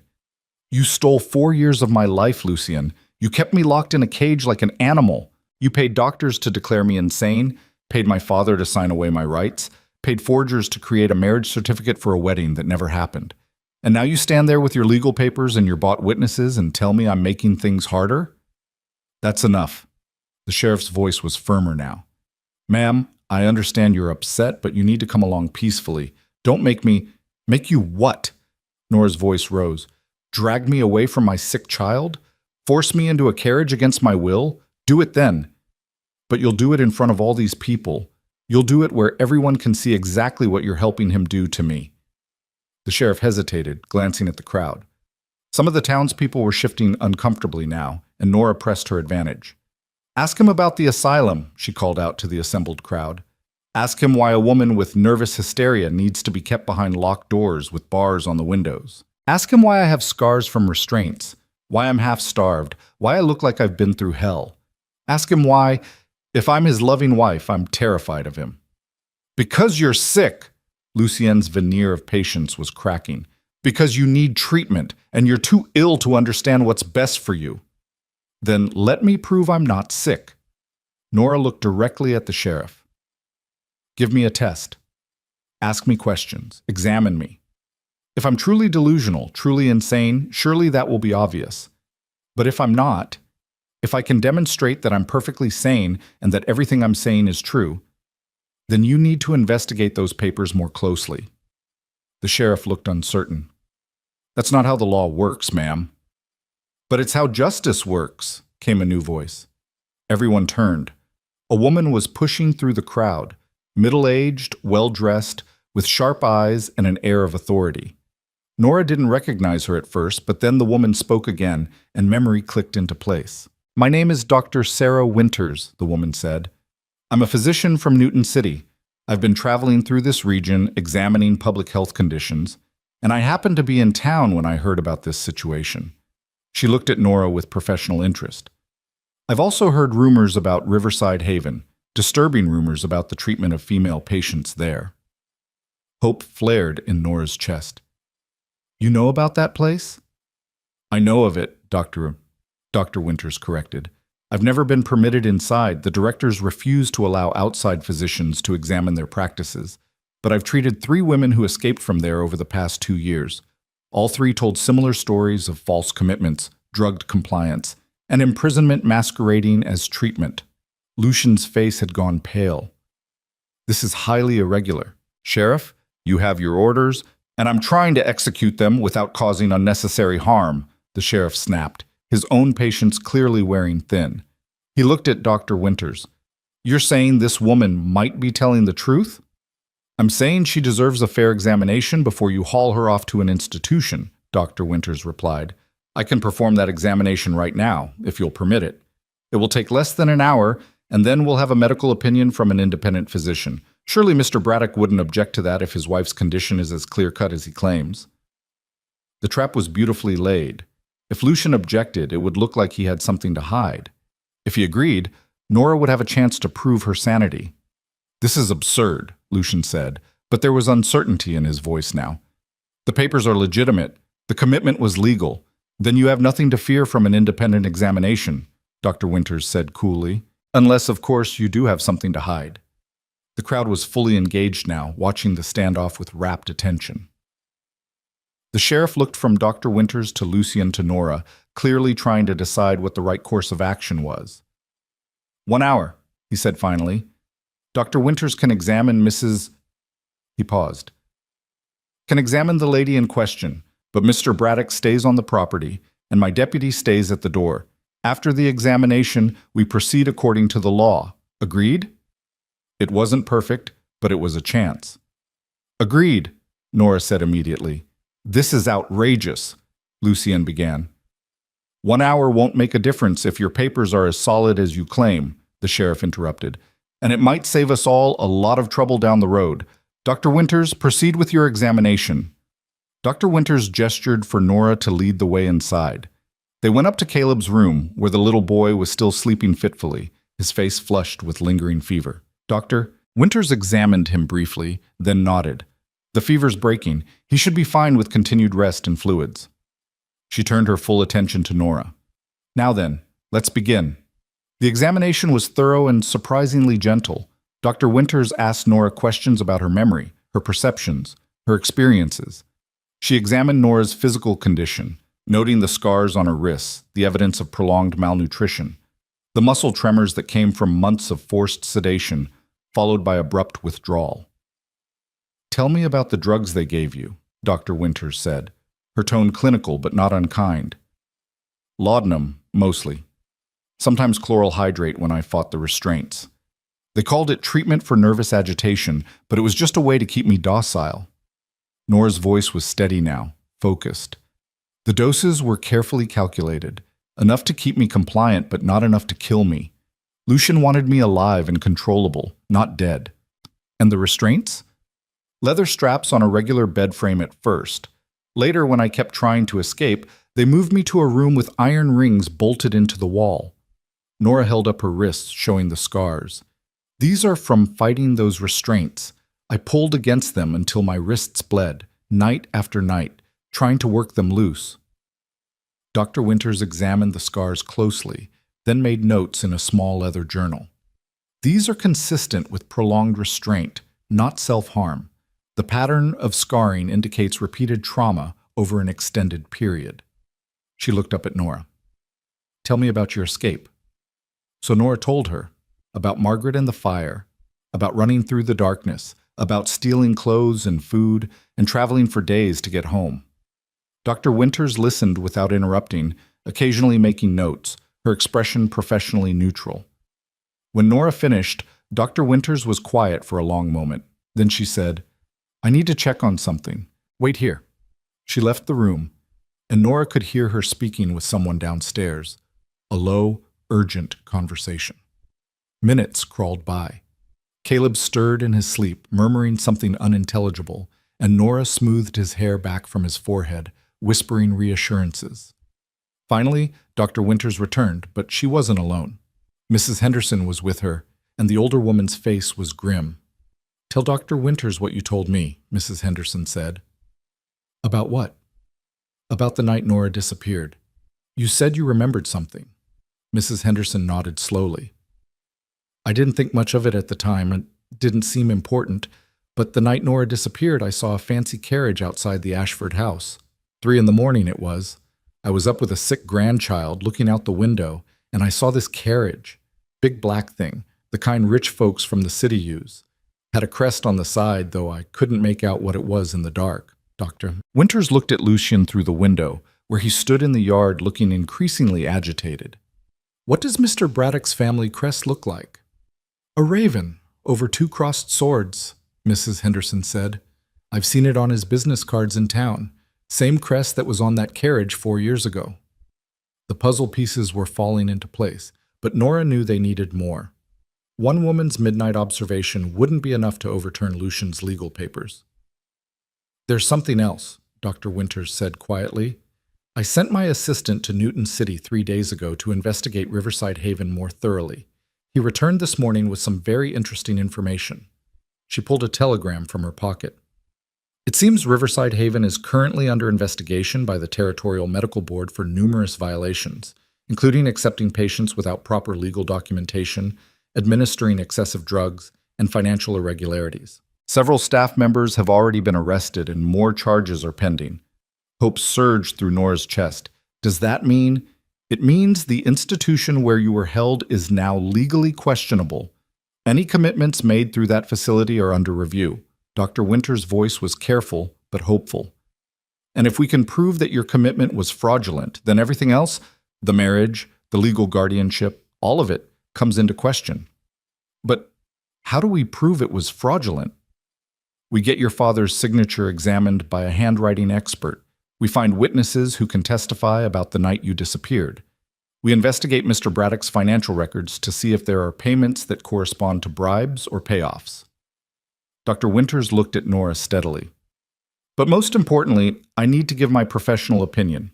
And my opinion is that you are not now, nor have you ever been, suffering from nervous hysteria or any other mental condition that would warrant commitment. You're a sane woman who was illegally imprisoned, and I'm prepared to testify to that in any court in the territory." Nora felt tears streaming down her face. "Thank you," she whispered. "Thank you. Don't thank me yet. We still have to convince the sheriff and the crowd outside that you're telling the truth, and Mr. Braddock isn't going to give up easily." They went downstairs together, Dr. Winters carrying her medical bag and her notes. The crowd had grown even larger. It seemed like half the town had turned out to watch the drama unfold. The sheriff stood near Lucian, looking deeply uncomfortable, while the deputy kept watch at the door. "Well?" the sheriff asked when Dr. Winters emerged. "What's your verdict?" "My verdict," Dr. Winters said clearly, her voice carrying across the yard, "is that this woman shows no signs of mental illness whatsoever. She's coherent, rational, and demonstrates clear memory and reasoning abilities. The physical evidence, malnutrition, scarring, and symptoms consistent with forced sedation supports her claim of imprisonment and abuse, not medical treatment." "That's ridiculous," Lucian snapped. "She's been examined by 3 separate physicians who all declared her mentally unfit. Physicians employed by Riverside Haven, an institution now under investigation for fraud and abuse," Dr. Winters countered. "Forgive me if I don't consider their assessments reliable." "The papers are still legal," the sheriff said, but there was doubt in his voice now. "Judge Crane verified them." "Judge Crane verified that they appeared legitimate," Dr. Winters corrected. "But appearance and truth aren't always the same thing. Sheriff, I strongly recommend you delay any action until a full investigation can be conducted. This woman has credible claims of kidnapping and false imprisonment. If you force her to return to Mr. Braddock's custody and it later turns out she was telling the truth, you'll be complicit in a serious crime." The sheriff looked torn. Nora could see him weighing his duty to enforce the law against the growing evidence that the law itself might be corrupted. Before he could respond, another commotion erupted at the edge of the crowd. A horse was thundering up the road, its rider pushing it hard. As it drew closer, Nora's heart leaped. It was Reed, covered in dust from hard riding, his face grim and determined. He pulled his horse to a halt in the middle of the yard, dismounted in one smooth motion, and strode directly to the sheriff. "Stop," he said, breathing hard. "Don't do anything until you hear what I found." "Mr. Ashford," the sheriff said wearily, "this really isn't—" "I've been to Riverside Haven," Reed interrupted. "I've talked to patients, to former staff members, to people in Newton City who know Braddock's reputation. And I've got proof, real proof, that everything Nora said is true." He pulled a stack of papers from his saddlebag and handed them to the sheriff. Testimony from 3 women who were held at Riverside Haven under false pretenses. Statements from 2 nurses who quit because they couldn't stomach what was being done to patients. Financial records showing payments from Lucien Braddock to Nora's father, $50,000, paid over 3 months leading up to Nora's disappearance. The sheriff shuffled through the papers, his expression growing darker with each page. "Where did you get these?"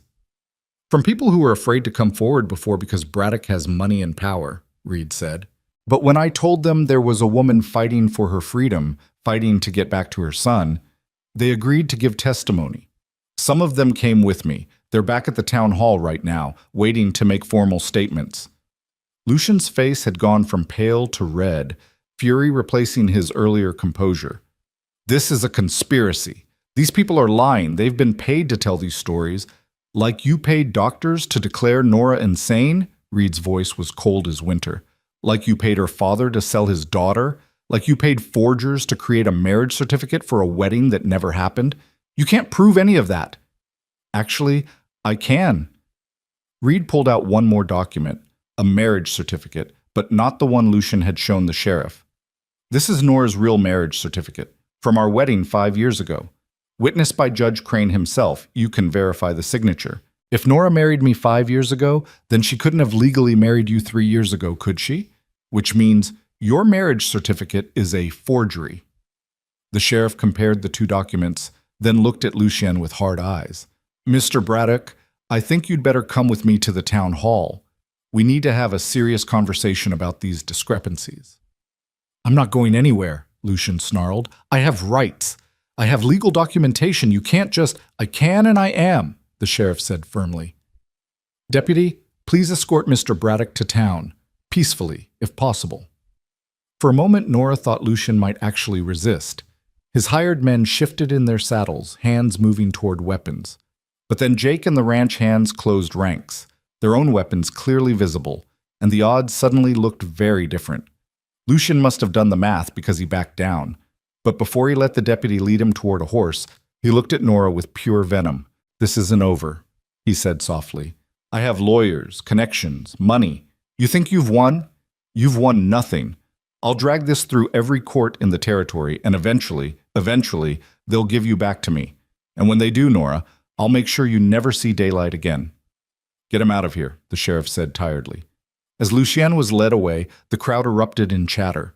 Some people looked shocked, others vindicated, still others just confused by the whole dramatic spectacle. But Nora barely noticed any of them. She was looking at Reed, this man who had ridden for 3 days to find proof, who had believed her enough to fight for her, who had never truly stopped loving her even when he thought she'd abandoned him. "You came back," she said, her voice breaking. "I promised I would." Reed climbed the porch steps until he stood in front of her. "And I found the truth. All of it. Every word you said was true, Nora. Every single word." "You believe me?" "I believe you. I should have believed you from the start." His hand came up to cup her cheek and she leaned into the touch, tears streaming down her face. "I'm so sorry. I'm sorry I doubted you. Sorry I didn't look harder when you first disappeared. Sorry for every moment of pain you suffered because I wasn't there to protect you." "You're here now," Nora whispered. "That's what matters." "Papa!" They both turned to see Caleb in the doorway, held steady by Mrs. Henderson. He was pale and shaky, but his fever had clearly broken and his eyes were clear. "Hey, buddy," Reed said softly, reaching for his son. You feeling better? Mama made me better, Caleb said with the absolute certainty of childhood. She stayed with me all night and made the fever go away. Reed looked at Nora, and in his eyes she saw everything: belief, gratitude, love, hope, and the beginning of healing. She didn't she? Is Mama staying now? Caleb asked, looking between his parents. She doesn't have to go away again? No, son, Reed said, his voice thick with emotion. Mama's staying right here with us, forever. Nora pulled both of them close, her husband, her son, her family, and let herself finally, truly believe it. After 4 years in hell, after escape and running and fighting, after doubt and fear and desperate hope, she was finally home. The crowd was dispersing now, the drama over for the moment. Dr. Winters approached the porch, her medical bag in hand. I'll file my report with Judge Crane, she said, and I'll make sure everyone knows what really happened at Riverside Haven. But Mrs. Ashford, she paused. You should know that Mr. Braddock wasn't exaggerating about his resources. He will fight this. It could take months, maybe years, to fully clear your name and invalidate all his false documentation. Then we'll fight for as long as it takes, Reed said firmly. I'm not letting anyone take her away again. Dr. Winters nodded approvingly. Good. You'll need that determination. She looked at Nora. You're stronger than you know, Mrs. Ashford. Most women wouldn't have survived what you've been through, but you did, and you made it home. Hold on to that strength. You're going to need it in the days ahead. After Dr. Winters left, Reed carried Caleb back upstairs to bed, and Nora followed them, her legs shaky with exhaustion and relief. She helped Reed tuck Caleb in, and the little boy grabbed both their hands. Tell me a story, he mumbled, already drifting back to sleep. Both of you. So they did. They sat on either side of his bed and told him a story about a brave little boy and a mama who fought her way home and a papa who never gave up hope. And by the time they finished, Caleb was sound asleep, a small smile on his face. Reed and Nora sat there for a long moment, just looking at their son, neither of them quite ready to break the spell of this moment. Finally, Reed said quietly, I went to Riverside Haven. I saw the room where they kept you. Nora's breath caught. Reed, 12 by 8 feet, white walls, barred window facing east, iron bed bolted to the floor. His voice was strained. You described it perfectly. And when I saw it, when I realized you'd been locked in that cage for 4 years, he stopped, his jaw working. I wanted to burn the whole building down. It doesn't matter now. I'm here. It does matter. Reed turned to face her fully. It matters because while I was angry at you for leaving, while I was teaching our son to live without his mother, you were in that hell fighting to get back to us. And I didn't look for you. I didn't question the note. I just accepted that you'd left, and I let you go. You had no way of knowing. I should have known. I should have trusted that the woman I loved wouldn't abandon our child. But I let my hurt and pride get in the way of looking for the truth. Reed took her hand, his grip almost desperate. Can you forgive me? Reed, there's nothing to forgive. You thought I left. The note, my father's testimony, everything pointed to me running away. How could you have known different? Because I knew you. The real you. And the real you would never have left Caleb. He raised her scarred wrist to his lips, pressing a kiss to the damaged skin.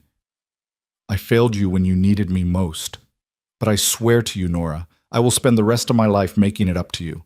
I'll fight every legal battle, face down every threat, do whatever it takes to keep you safe and free. All I want is to be here, with you and Caleb. That's all I've ever wanted.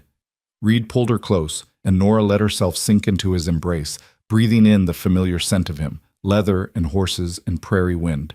It felt like coming home in a way that even returning to the ranch hadn't. This was where she belonged, in his arms with their son nearby, building the life that had been stolen from them. I love you, Reed whispered against her hair. I never stopped loving you. Even when I thought you were gone, even when I was so angry I could barely breathe, I never stopped. I love you too, Nora said, her voice muffled against his chest. Every day in that place, every moment I thought I might not survive, I held on to you. You and Caleb were my light in the dark. They stayed like that for a long time, holding each other while their son slept peacefully nearby. Outside, the sun was setting over the prairie, painting the sky in shades of gold and crimson. A new day would come tomorrow, bringing with it new challenges, legal battles to fight, reputations to rebuild, a life to reclaim. But for now, in this moment, Nora let herself simply be. Be home. Be safe. Be loved. That night, after Mrs. Henderson had gone back to town and the ranch had settled into quiet, Nora stood at the window of her old room, the room she'd been taken from 4 years ago, and looked out at the land she'd fought so hard to return to. Reed came up behind her, wrapping his arms around her waist, and together they watched the stars emerge one by one. "Do you remember our wedding night?" Reed asked softly. "Every detail. I promised you forever that night, promised you I'd always be here, always keep you safe." His voice was rough. "I broke that promise." "No, you didn't. You kept our son safe. You kept the ranch running. You held everything together when it should have fallen apart." Nora turned in his arms to face him. "You did exactly what you were supposed to do, Reed. You survived. You built a life for Caleb. You became the father he needed. But I survived too, and now we're both here, both alive, both fighting for our family. That's not failure, Reed. That's victory."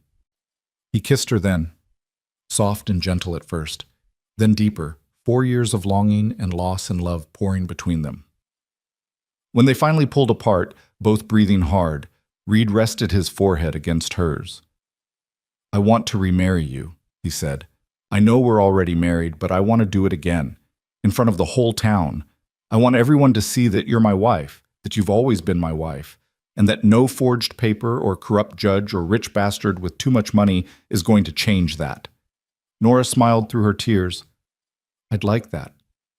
And I want to adopt Caleb formally, put it in legal documents that he's our son so no one can ever question it." "He's already our son." "I know, but I want it official.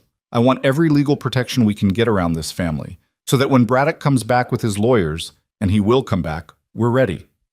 "We'll be ready," Nora agreed. "Together." They went downstairs hand in hand, and Reed poured them each a small glass of whiskey. They sat at the kitchen table, the same table where Nora had bandaged Caleb's knee, where she'd eaten her first real meal back home, where so many small moments of her reclaimed life had happened. "Tell me about the women you met in Newton City," Nora said. "The ones who gave testimony." Reed's expression darkened.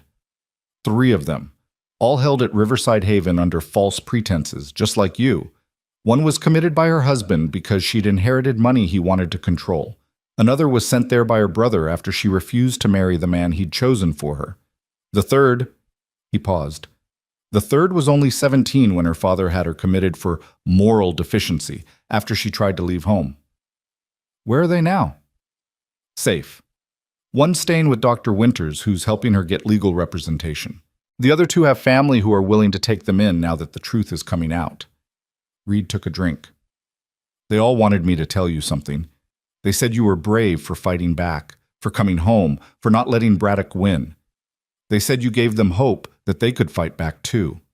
Nora felt tears pricking her eyes again. "I just wanted to get home to my family." "And you did. Against impossible odds, you did." Reed reached across the table to take her hand. "But Nora, you need to know, this fight isn't over. Braddock's being held at the town jail for now, but his lawyers will have him out by morning.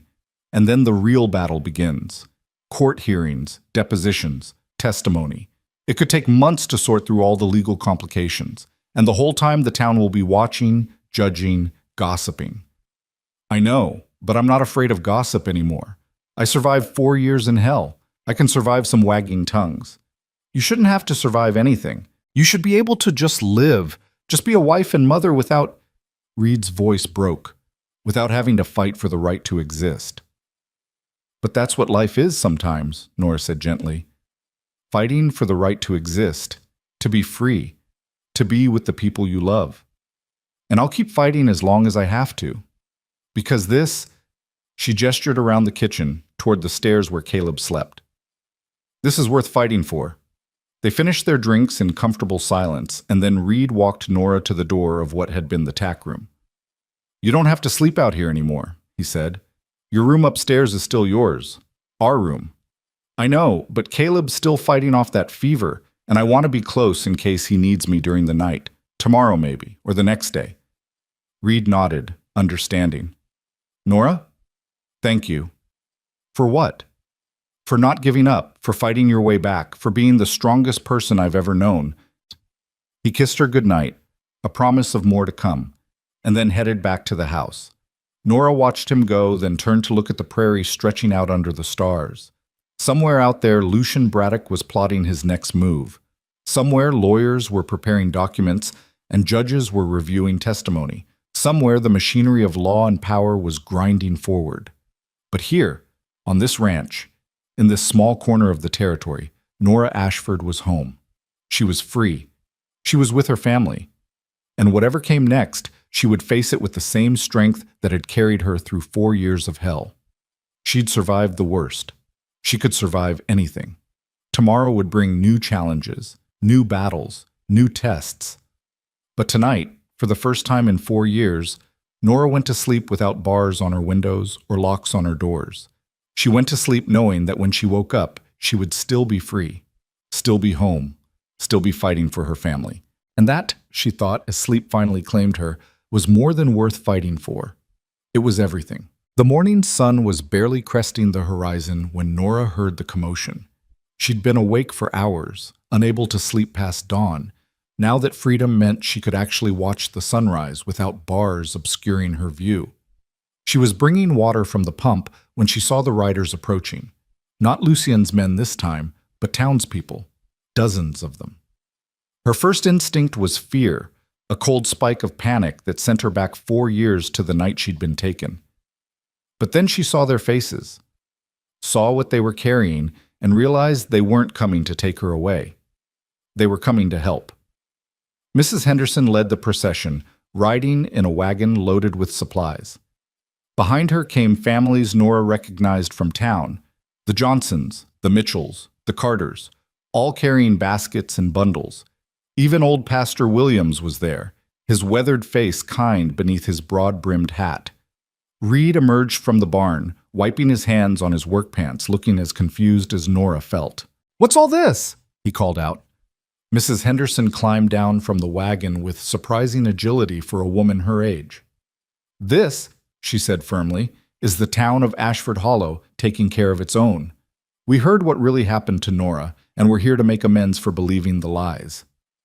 "You don't need to," Nora started, but Mrs. Henderson cut her off. "Hush now. We do need to. We believed you'd abandon your family without even questioning it. We let you stand alone yesterday when you should have had the whole town behind you from the start." She gestured to the loaded wagon. "So we brought food, fabric for new dresses, supplies for the ranch, and more than that," she pulled out a thick folder of papers. "We brought testimony. Every person here has signed a statement about the night you disappeared. Margaret Johnson saw that fancy carriage. Tom Mitchell heard your father bragging at the saloon about coming into money. The pastor here remembers your father asking about legal ways to break marriage contracts. All of it goes to proving you were taken against your will." Nora felt tears streaming down her face. "I don't know what to say." "Don't say anything, just accept the help." Mrs. Henderson's voice softened. "We failed you once, girl. We're not going to fail you again." The next hour was a whirlwind of activity. The women descended on the house, bringing in food and supplies, while the men helped Reed with ranch work that had been piling up during his trip to Newton City. Children played in the yard, their laughter ringing out across the prairie. And for the first time since returning home, Nora felt like she truly belonged here again. Caleb woke to the sound of the commotion and came downstairs in his nightshirt, eyes wide with wonder at all the people. He attached himself to Nora's side immediately, and she saw several of the women exchange knowing smiles. "That boy hasn't left her side since she came back," Mrs. Henderson observed to another woman, not bothering to lower her voice. "Blood knows blood, even when 4 years have passed." The women set up in the kitchen, organizing supplies and preparing food. Nora tried to help, but they kept shooing her away, insisting she sit and rest. Finally, she gave up and just sat at the table with Caleb in her lap, watching the organized chaos unfold around her. "Mrs. Ashford?" A young woman approached hesitantly. Sarah Mitchell, Tom's daughter, whom Nora remembered as a girl of 14. She was 18 now, nearly grown. I wanted to apologize. When you came back, I believed the rumors. I told people you must have been crazy to leave a man like Mr. Ashford. I'm sorry. You don't need to apologize, Nora said gently. You believed what everyone believed. But I should have questioned it, should have wondered why a new mother would just run off. Sarah's eyes filled with tears. My mama almost died having me. She was sick for weeks after, and the whole time all she cared about was making sure I was fed and warm and safe. That's what mothers do. They don't just leave. No, Nora agreed softly. They don't. Sarah impulsively hugged her, and Nora hugged back, feeling another small piece of her heart healing. One by one, other women came forward with their own apologies, their own stories of doubt and shame, and Nora forgave them all because she understood.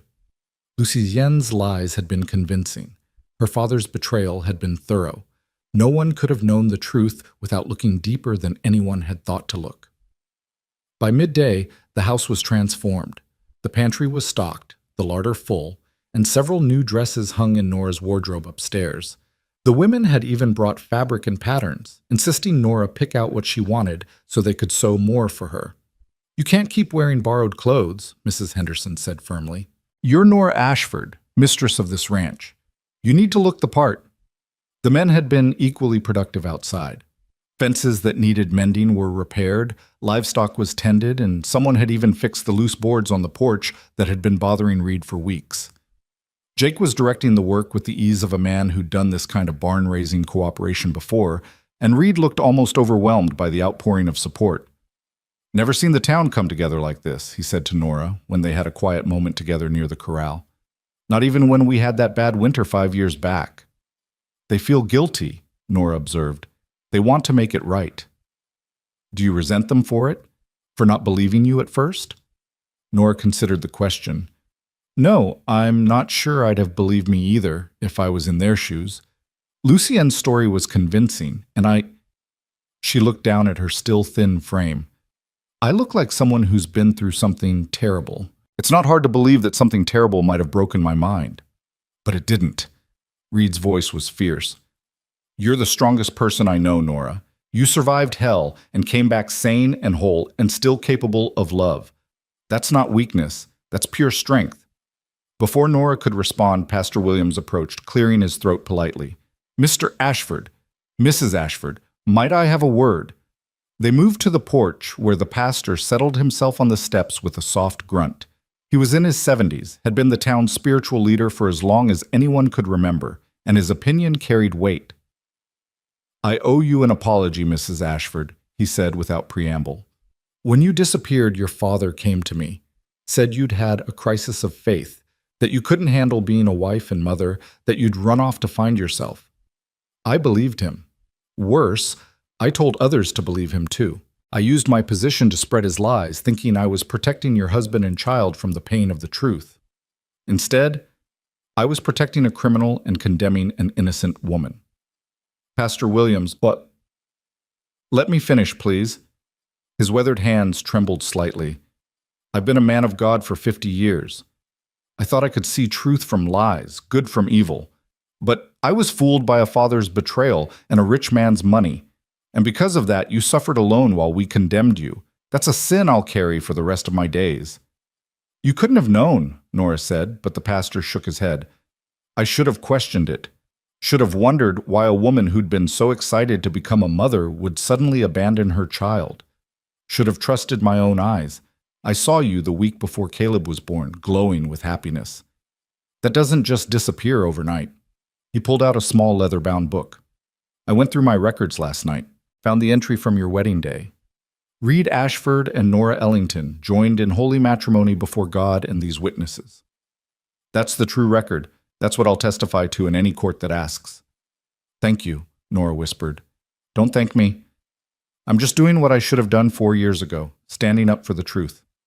The pastor stood, his joints creaking. But I want to do more than that. When this legal mess is sorted out, I want to perform a renewal of your vows, right here, in front of the whole town. Let everyone see that you and Mr. Ashford are truly married, have always been truly married, and that no amount of money or forged papers can change that." Reed's hand found Nora's. "We'd like that, Pastor. We'd like that very much." After the pastor left, the gathering began to break up. Families headed back to town, promising to return if needed, leaving behind their gifts and their testimony and their support. By late afternoon, only Mrs. Henderson remained, helping Nora organize the kitchen.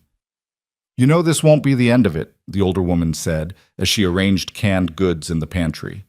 "Braddock's lawyers got him released this morning. He's at the hotel in town, and he's already making noise about taking this to the territorial courts."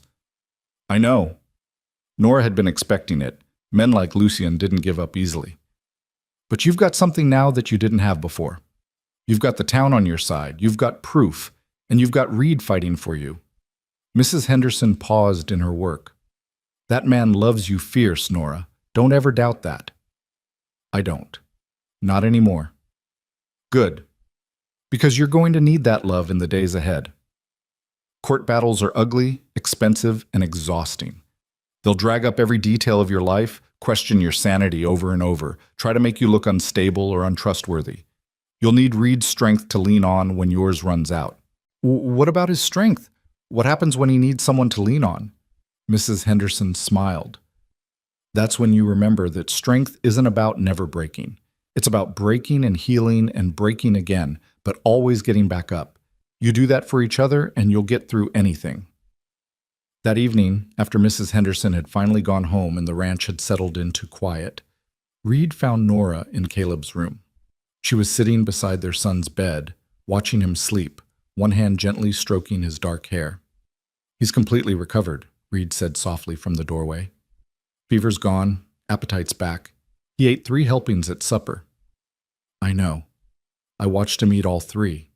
Nora smiled. "He has your appetite. And your stubbornness." Reed came to sit beside her. "He insisted on waiting for you before he'd eat dessert.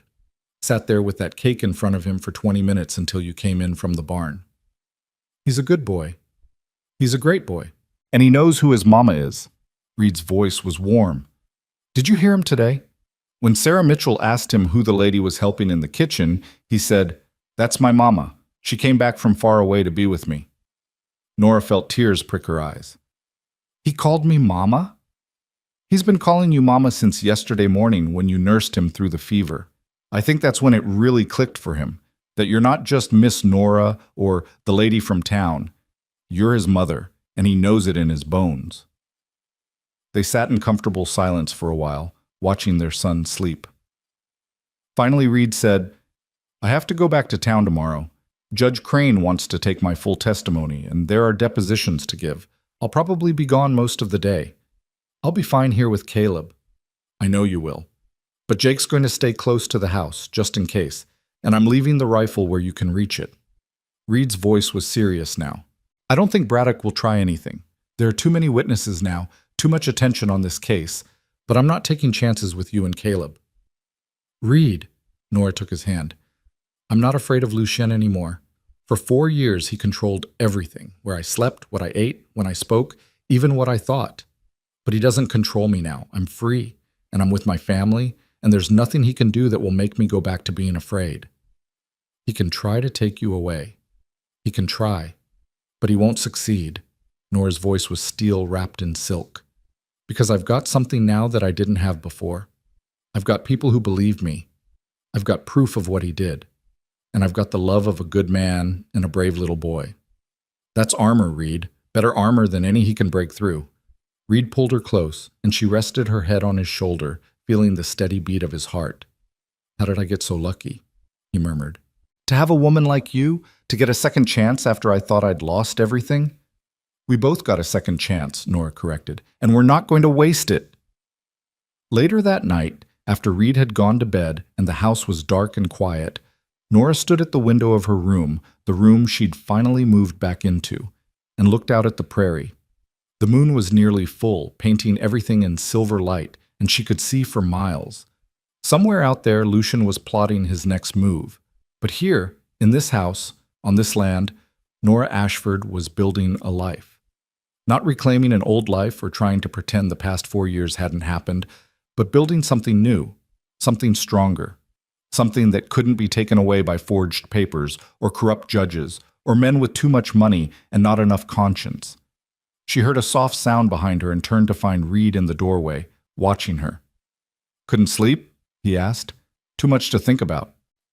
He crossed the room to stand beside her at the window. "Want to talk about it?" "I was just thinking." Nora paused, choosing her words carefully. "For 4 years, I dreamed about coming home. I had this picture in my head of what it would be like. You'd believe me immediately. Caleb would know me. Everything would just slide back into place like I'd never been gone. But it wasn't like that. It was harder, messier, more complicated. You doubted me. Caleb didn't know me. The town thought I was crazy. Nothing was easy. Are you sorry you came back?" "No, God, no." Nora turned to face him fully. "I'm glad it was hard, actually.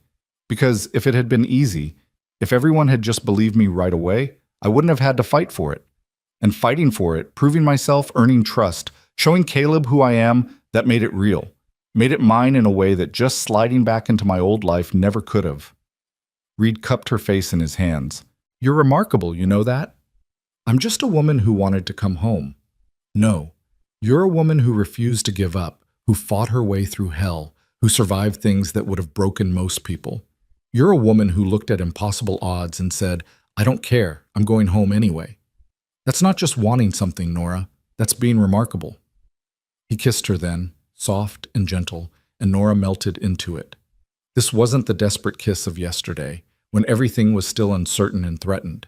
This was the kiss of two people who'd found their way back to each other, who'd weathered the storm and come out stronger on the other side.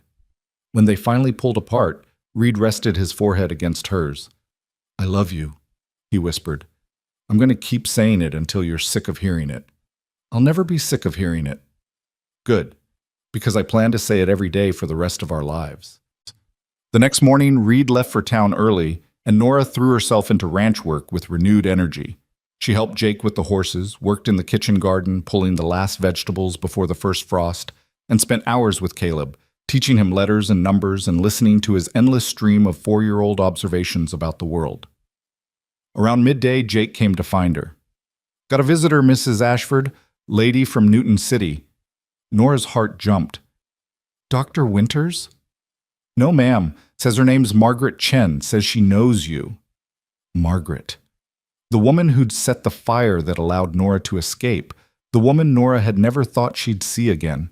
She rushed to the house to find a small woman with burn scars on her hands standing awkwardly in the parlor. "Margaret," Nora breathed. The woman turned, and her face broke into a smile.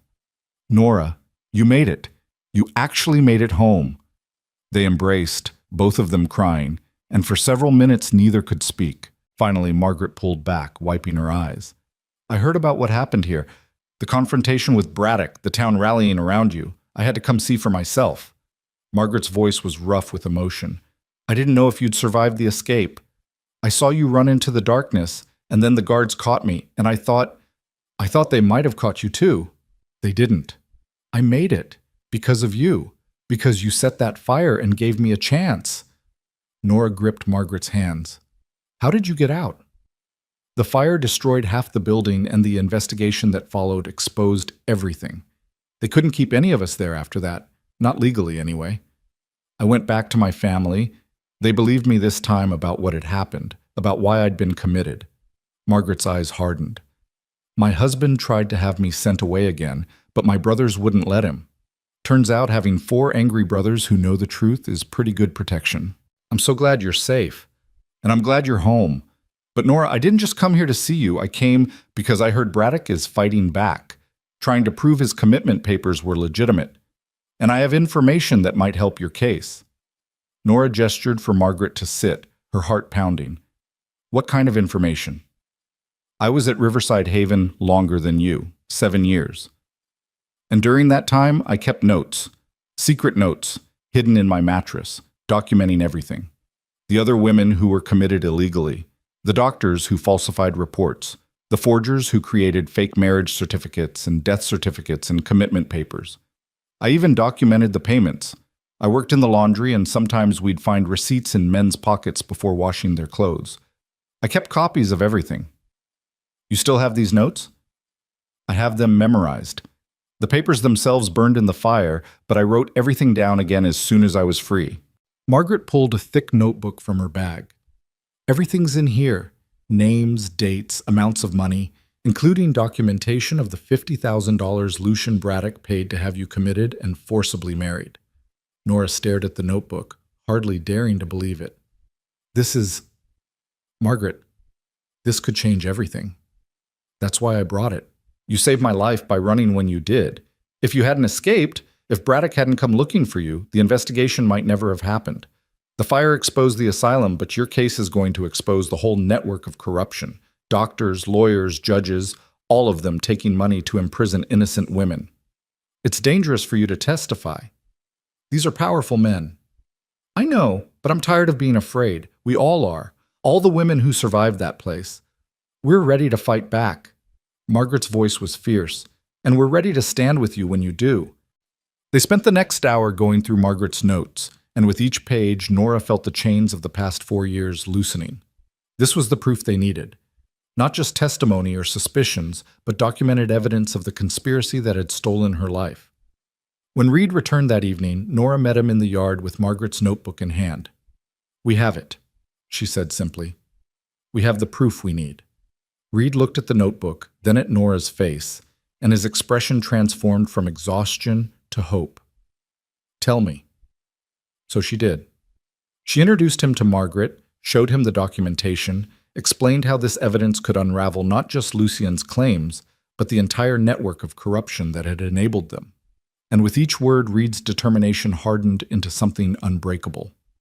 "Tomorrow," he said, "we take this to Judge Crane. We present everything, Margaret's testimony, the financial records, the statements from the townspeople, all of it. And we end this, once and for all." That night, Margaret stayed at the ranch, sharing a room with Nora. They talked late into the night, sharing stories of survival, of the other women they'd known, of the guards and doctors and nurses who'd been part of the machinery of oppression, and they talked about freedom, what it meant, how it felt, how precious it was now that they'd tasted it again. "Do you ever wonder if it's real?" Margaret asked in the darkness. "If you're really free, or if you'll wake up back in that room?" "Every morning," Nora admitted, "for the first few seconds when I wake up, I panic. Think I'm still there, but then I hear Caleb laughing or Reed moving around downstairs, and I remember, I'm home, I'm free, it's real." "I do the same thing, except I listen for my brothers arguing at breakfast, or my mother singing while she works. Small sounds that mean I'm really here." "Will you stay?" Nora asked. "After the trial, after everything's settled?" "I don't know. I'm not sure where I belong anymore. 7 years in that place, it changes you. I don't fit back into my old life, but I don't know what my new life looks like yet." "You could stay here," Nora offered. "The ranch always needs help, and I could use a friend who understands. Who knows what it was like?" Margaret was quiet for a moment. "Maybe. Let me think about it." But Nora could hear the hope in her voice, and she knew that Margaret was already imagining it, a new life, a fresh start, a place where the past couldn't reach her, just like Nora had imagined for herself. The next morning dawned clear and cold, the first real bite of winter in the air. Reed, Nora, and Margaret rode to town together, Jake following with a wagon full of documentation. By the time they reached the courthouse, a crowd had already gathered. Word had spread that there would be a major development in the Ashford case, and it seemed like half the territory had turned out to watch. Judge Crane met them in his chambers, his expression grave. "I've heard you have new evidence, Mr. Ashford." "We do, Your Honor." Reed laid Margaret's notebook on the desk, along with the other documentation they'd gathered. "This is Margaret Chen. She was held at Riverside Haven for 7 years and kept detailed records of the illegal activities there, including documentation of Lucian Braddock's payments to have my wife illegally committed and forcibly married." The judge spent the next hour reviewing the evidence, his expression growing darker with each page. Finally, he looked up at Margaret. "Ms. Chen, are you prepared to testify to all of this under oath?" "I am, Your Honor." "And you understand that you'll be accusing some very powerful men of very serious crimes?" "I understand, and I'm not afraid anymore." Judge Crane nodded slowly, then looked at Nora. Mrs. Ashford, I owe you an apology. When I first reviewed Mr. Braddock's papers, they appeared legitimate. I should have investigated more thoroughly before making any determinations. You're investigating now, Nora said. That's what matters. Indeed I am. And based on this evidence, I'm prepared to rule that the commitment papers were fraudulent, the marriage certificate was forged, and Lucian Braddock has committed multiple crimes including kidnapping, false imprisonment, and conspiracy to commit fraud. He stood, his voice taking on the formal tones of legal authority. I'm issuing a warrant for his immediate arrest, and I'm nullifying any and all legal claims he has made regarding you, Mrs. Ashford. You are and have always been legally married to Reed Ashford. Your commitment to Riverside Haven was illegal, and your freedom is hereby permanently established under territorial law. Nora felt Reed's arm around her waist, supporting her as the full weight of the judge's words sank in. It was over. After 4 years of imprisonment and weeks of fighting, it was finally over. Thank you, Your Honor, she whispered. Don't thank me. Thank Ms. Chen for her bravery and Mr. Ashford for his determination. Judge Crane pulled out a pocket watch. Now I believe there's a crowd outside waiting to hear my ruling. Shall we go tell them? They stepped out onto the courthouse steps, and the crowd fell silent. Judge Crane read his ruling in a clear, carrying voice that reached every corner of the gathered assembly. And when he finished, when he declared Nora legally free and Lucian Braddock a criminal, the crowd erupted in cheers. Nora stood there, holding Reed's hand, watching the faces of the townspeople who'd come to support her. She saw Mrs. Henderson crying happy tears. She saw Pastor Williams nodding with satisfaction. She saw young Sarah Mitchell beaming with pride. And she saw Caleb, held in Jake's arms at the edge of the crowd, waving at her with his whole body. "Mama!" he called out. "Mama, you won!"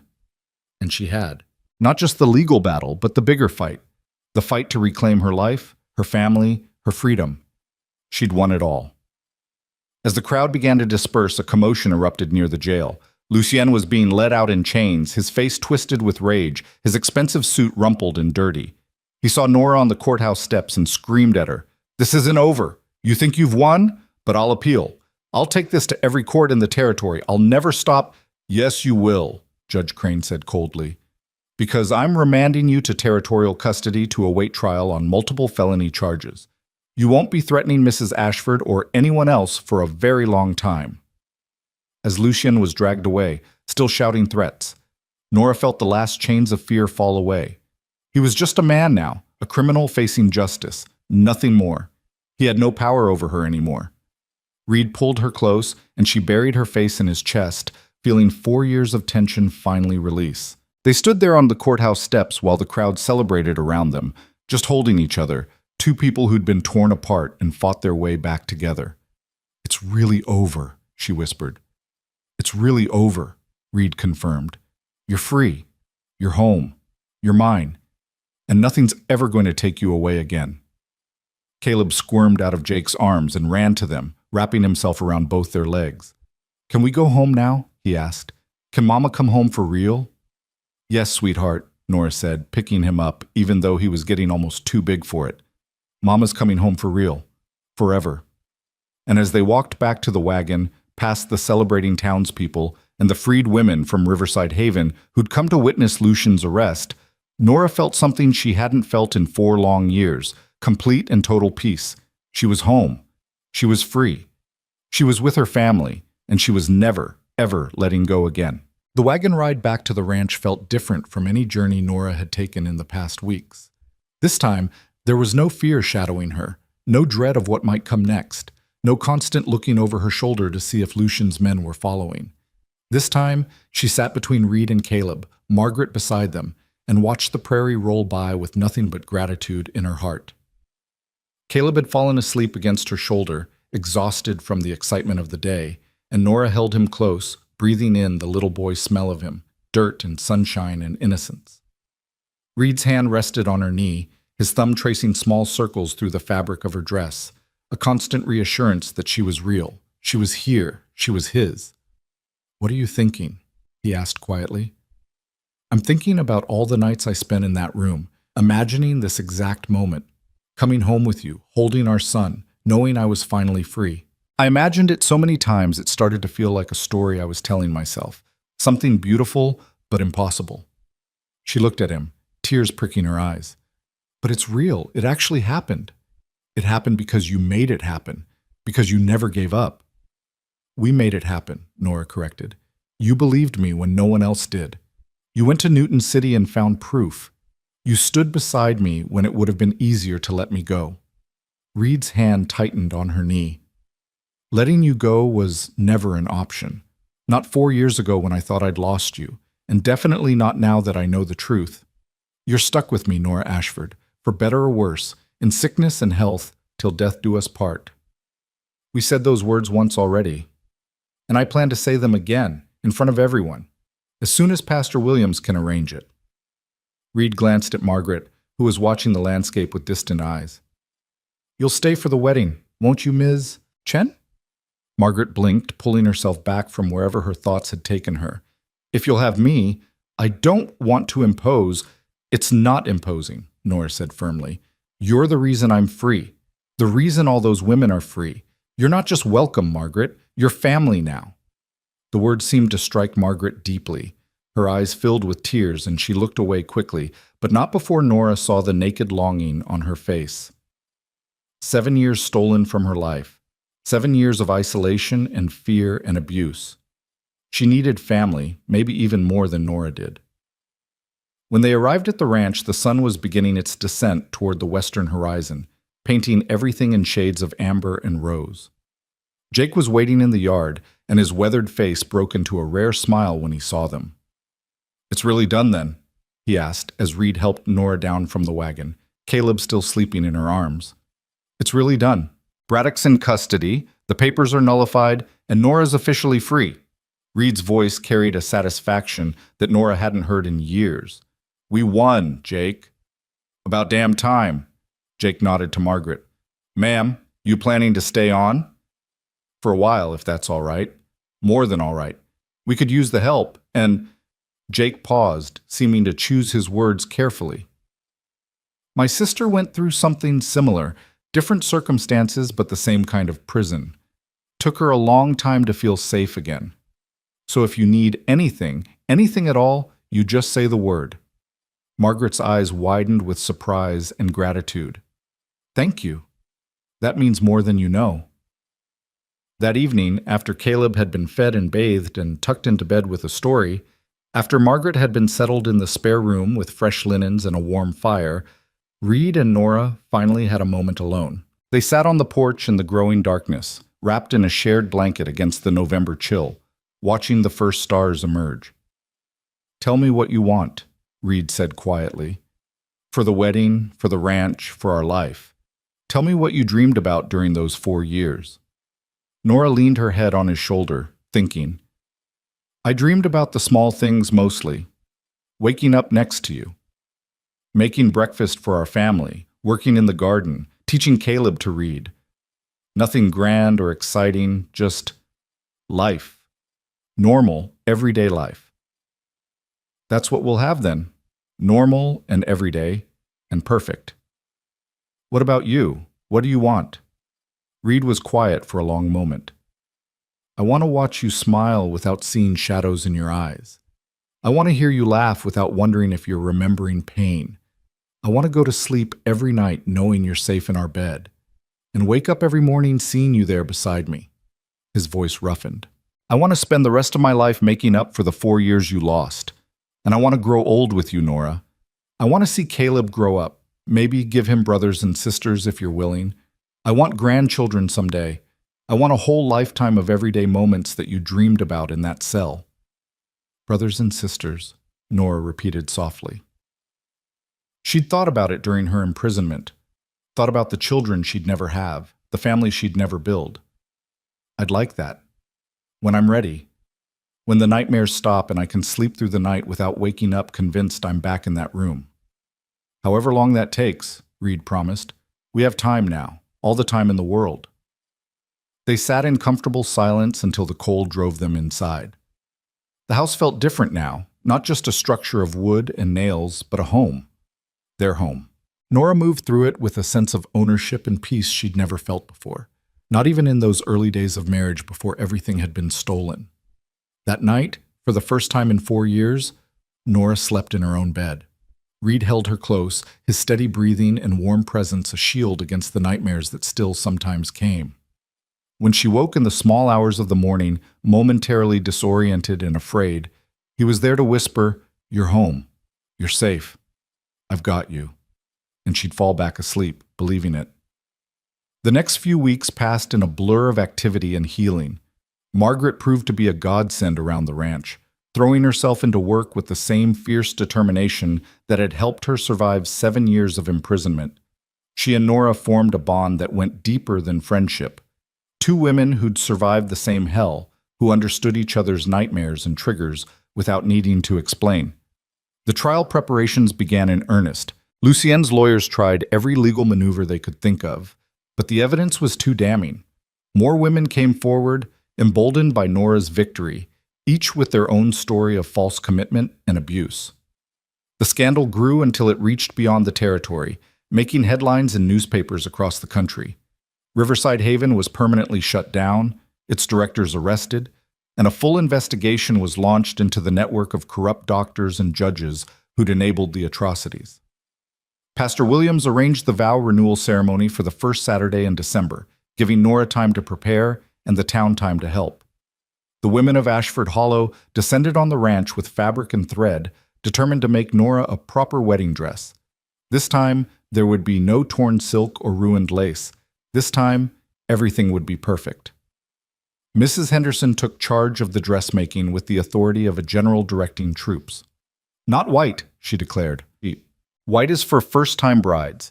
You're a woman who's been married, had a child, survived hell, and come back stronger. You need a dress that reflects that."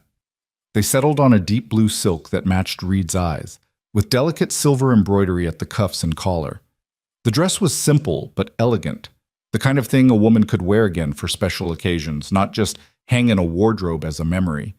Nora stood for countless fittings, feeling awed about the fuss, but also touched by it. These women were trying to give her back something that had been stolen. Not just a wedding, but a celebration, a public declaration of her place in this community.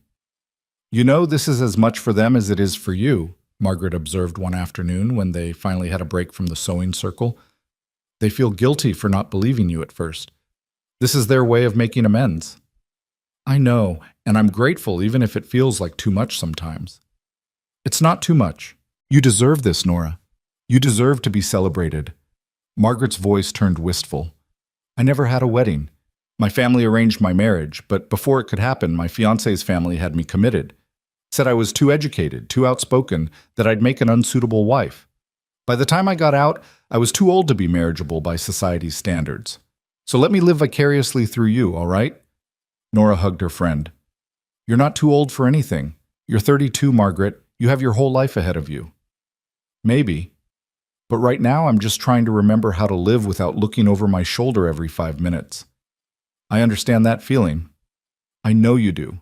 That's why I can talk to you about it." Margaret pulled back, wiping her eyes. "Do you ever wonder what you would have been like if none of this had happened? If you'd gotten to be just a normal wife and mother for the past 4 years? Sometimes. But then I think, would I appreciate it the same way? Would I treasure every ordinary moment if I hadn't had it all ripped away?" Nora shook her head. "I'm not glad it happened. I wouldn't wish it on anyone. But I can't regret who it's made me. I'm stronger now, fiercer, more certain about what matters." "What does matter?" "This." Nora gestured around the ranch, at Caleb playing in the yard, at Reed working with the horses, at the home they'd built together. Family, love, freedom. Everything else is just noise. The week before the wedding, Reed took Nora and Caleb into town for supplies. The whole territory seemed to be planning to attend the ceremony, and they needed enough food and drink to host what was shaping up to be a massive celebration. As they walked down Main Street, Nora noticed something that made her stop in her tracks. The building that had once housed her father's office, the place where he'd gambled away their family's dignity and ultimately sold his daughter, had been converted into something new. A sign hung over the door: Haven House, shelter and support for women in need. Dr. Sarah Winters stood in front of the building directing workers who were carrying in furniture and supplies. She saw Nora and waved her over. "What do you think?" Dr. Winters asked, gesturing to the sign. We're opening next week.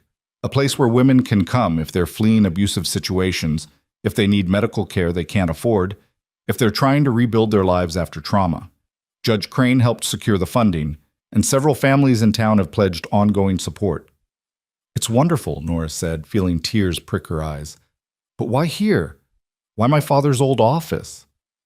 Because of you, Dr. Winters said simply. Your story inspired people, made them realize how many women suffer in silence, how many need help but have nowhere to turn. We wanted to turn a place of betrayal and corruption into a place of healing and hope. Seemed fitting. Nora looked at the building, at the place where her father had made the deal that destroyed her life, and felt something shift inside her. The past didn't have to define the future. Pain could be transformed into purpose. Loss could become legacy. Can I help? She asked. With the shelter.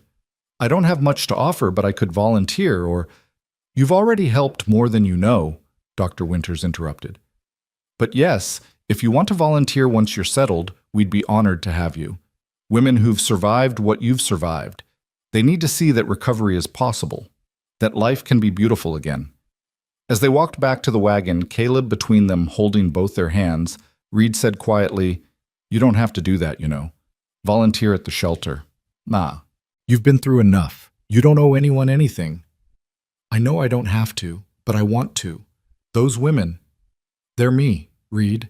They're me 4 months ago, or 4 years ago, or 4 days after I escaped. If I can help even one of them find their way home like I did, then everything I went through will mean something more than just my own suffering. Reed stopped walking and pulled her into a kiss, right there in the middle of Main Street with half the town watching. When he finally released her, his eyes were bright with emotion. Have I told you lately that you're the strongest person I know? You might have mentioned it once or twice. Well, I'm mentioning it again. You're incredible, Nora Ashford. Caleb tugged on their hands, impatient with the adult conversation. Can we get candy now? Mrs. Henderson said if I was good, I could have peppermint sticks. They laughed and continued down the street, just a family doing ordinary errands on an ordinary day. And Nora realized that was exactly what she'd dreamed about in that cell. Not grand gestures or dramatic moments, but this. The simple, profound joy of being with the people she loved, doing mundane things, living a life that was finally, truly hers. The night before the wedding, Nora couldn't sleep. She slipped out of bed carefully, not wanting to wake Reed, and made her way downstairs. To her surprise, she found Margaret sitting at the kitchen table with a cup of tea, staring out the window at the moonlit prairie. Can't sleep either? Nora asked, pouring herself tea. Too many thoughts. Margaret smiled ruefully. I've been thinking about tomorrow, about you and Reed renewing your vows. And I realized something. What's that? You're not just reclaiming your marriage, you're reclaiming yourself. The woman you would have been if none of this had happened, mixed with the woman you've become because of what happened. That's powerful, Nora. That's transformation. Nora sat down across from her friend. Is that what you're trying to do? Transform? I'm trying to figure out who I am now that I'm not defined by that place anymore. For 7 years, I was the crazy woman in room 12. Before that, I was the girl who's too educated for her own good. But who am I really? What do I want? Where do I belong? Margaret's voice cracked. I don't know the answers, and it terrifies me. You belong here for as long as you want to stay.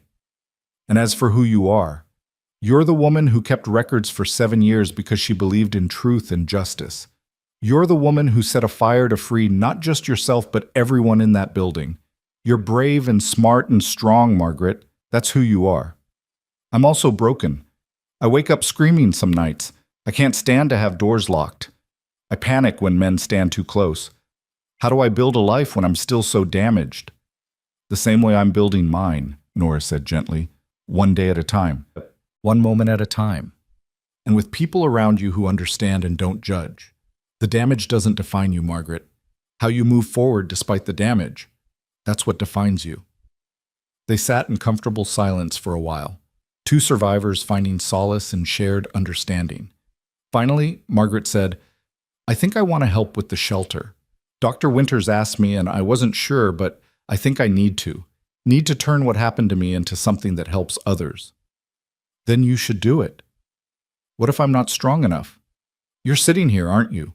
Free and alive and planning a future. That's strength, Margaret. That's more strength than most people will ever need to have.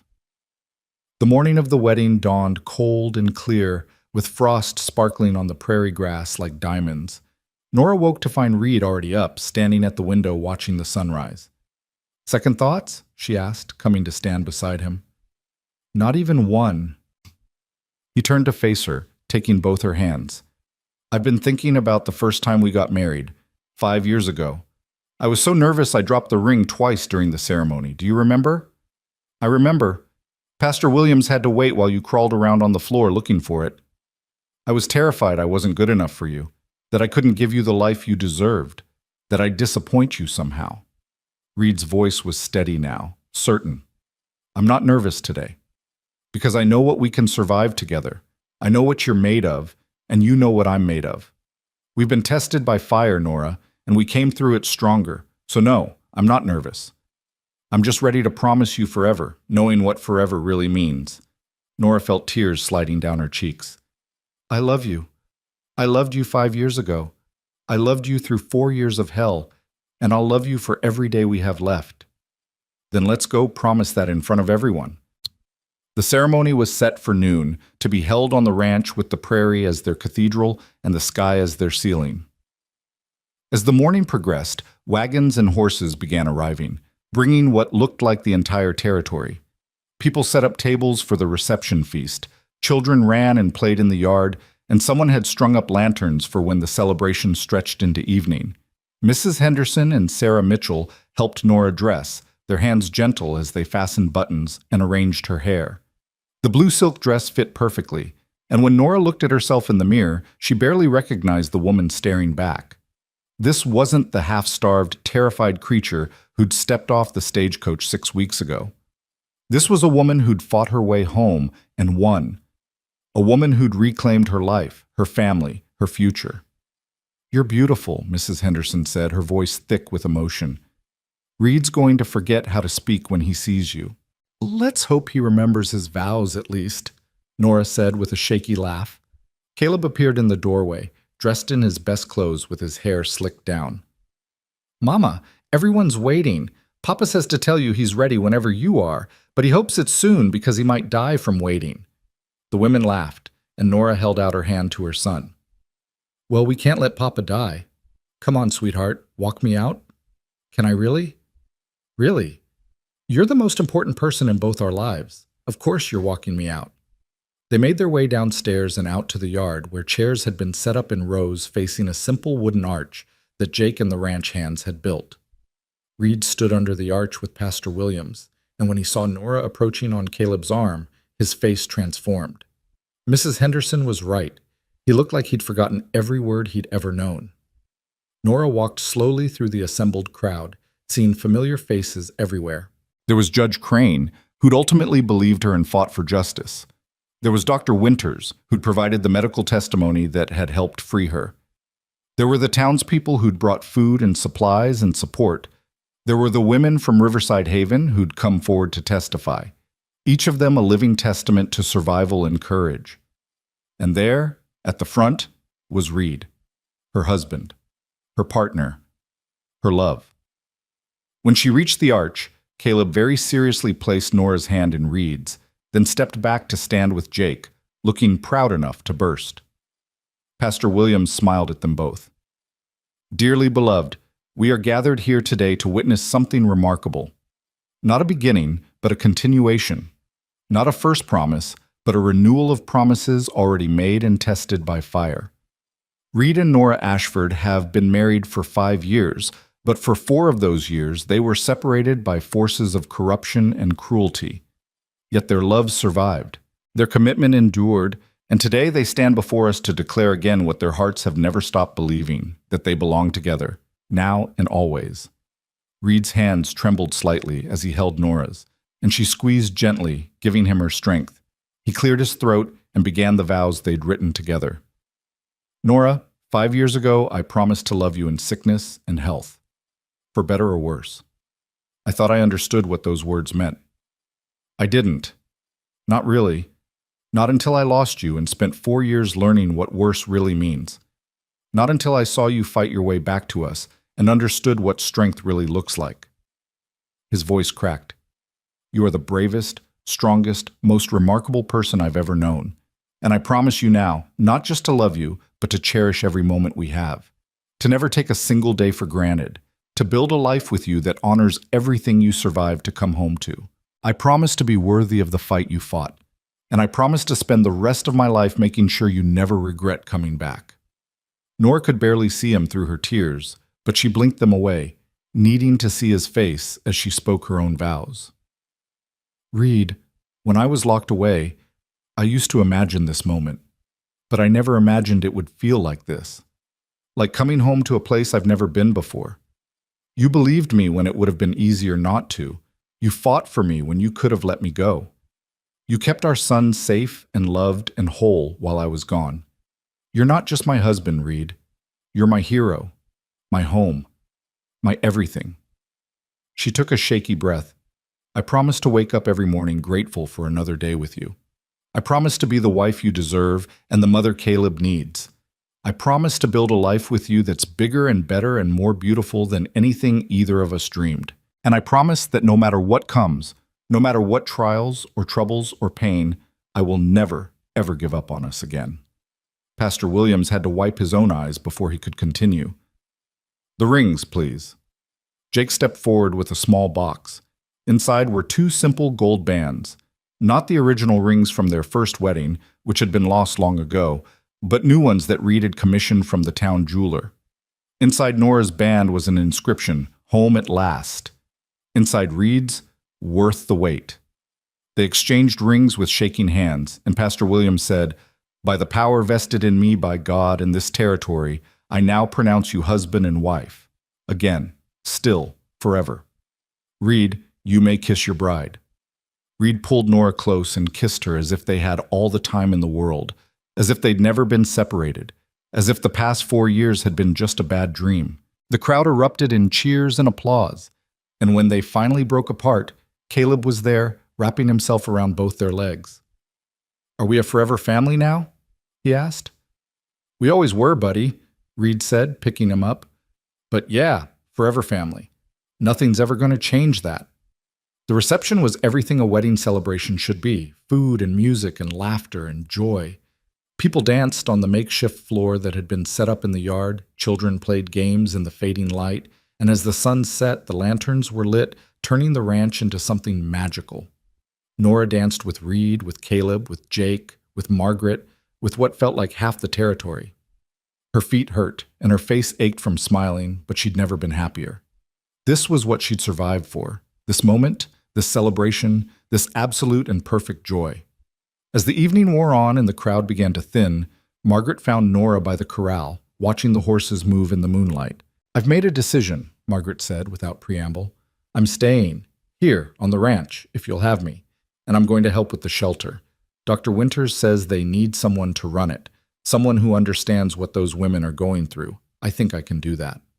I know you can do that, Nora said, hugging her friend.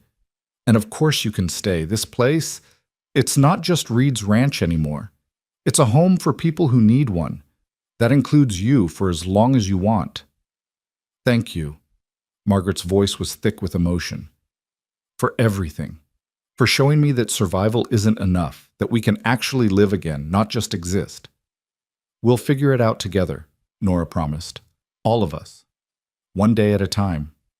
Later, after the last guests had departed and the ranch had fallen quiet, Reed and Nora stood on their porch, wrapped in a blanket, watching the stars.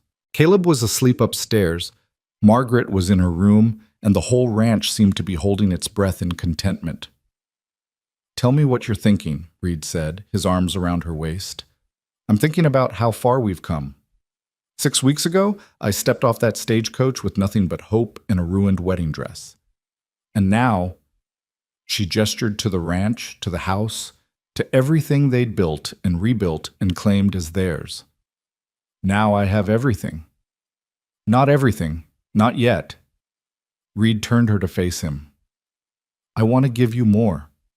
More children, more years, more happiness than you can count. I want to wake up beside you for the next 50 years and still be amazed that you're here. I want to watch Caleb grow up and have children of his own. I want to build something so strong and beautiful that what happened to you becomes just one chapter in a much bigger story." "It already is," Nora said softly. "The worst thing that ever happened to me led me here, to this moment, to this life. I'm not grateful for the pain, Reed, but I'm grateful for what it taught me, about strength, about love, about what really matters. What really matters. This." She pressed her hand to his chest, feeling his heartbeat. "You, Caleb, family, home, everything else is just details." Reed kissed her forehead, her cheeks, her lips. "I love you, Nora Ashford. I loved you before, I loved you during, and I'll love you after. Whatever comes next, we face it together." "Together," Nora agreed.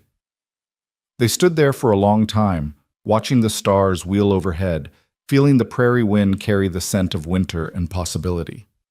Somewhere out there, Lucian Braddock was in prison, facing justice for his crimes.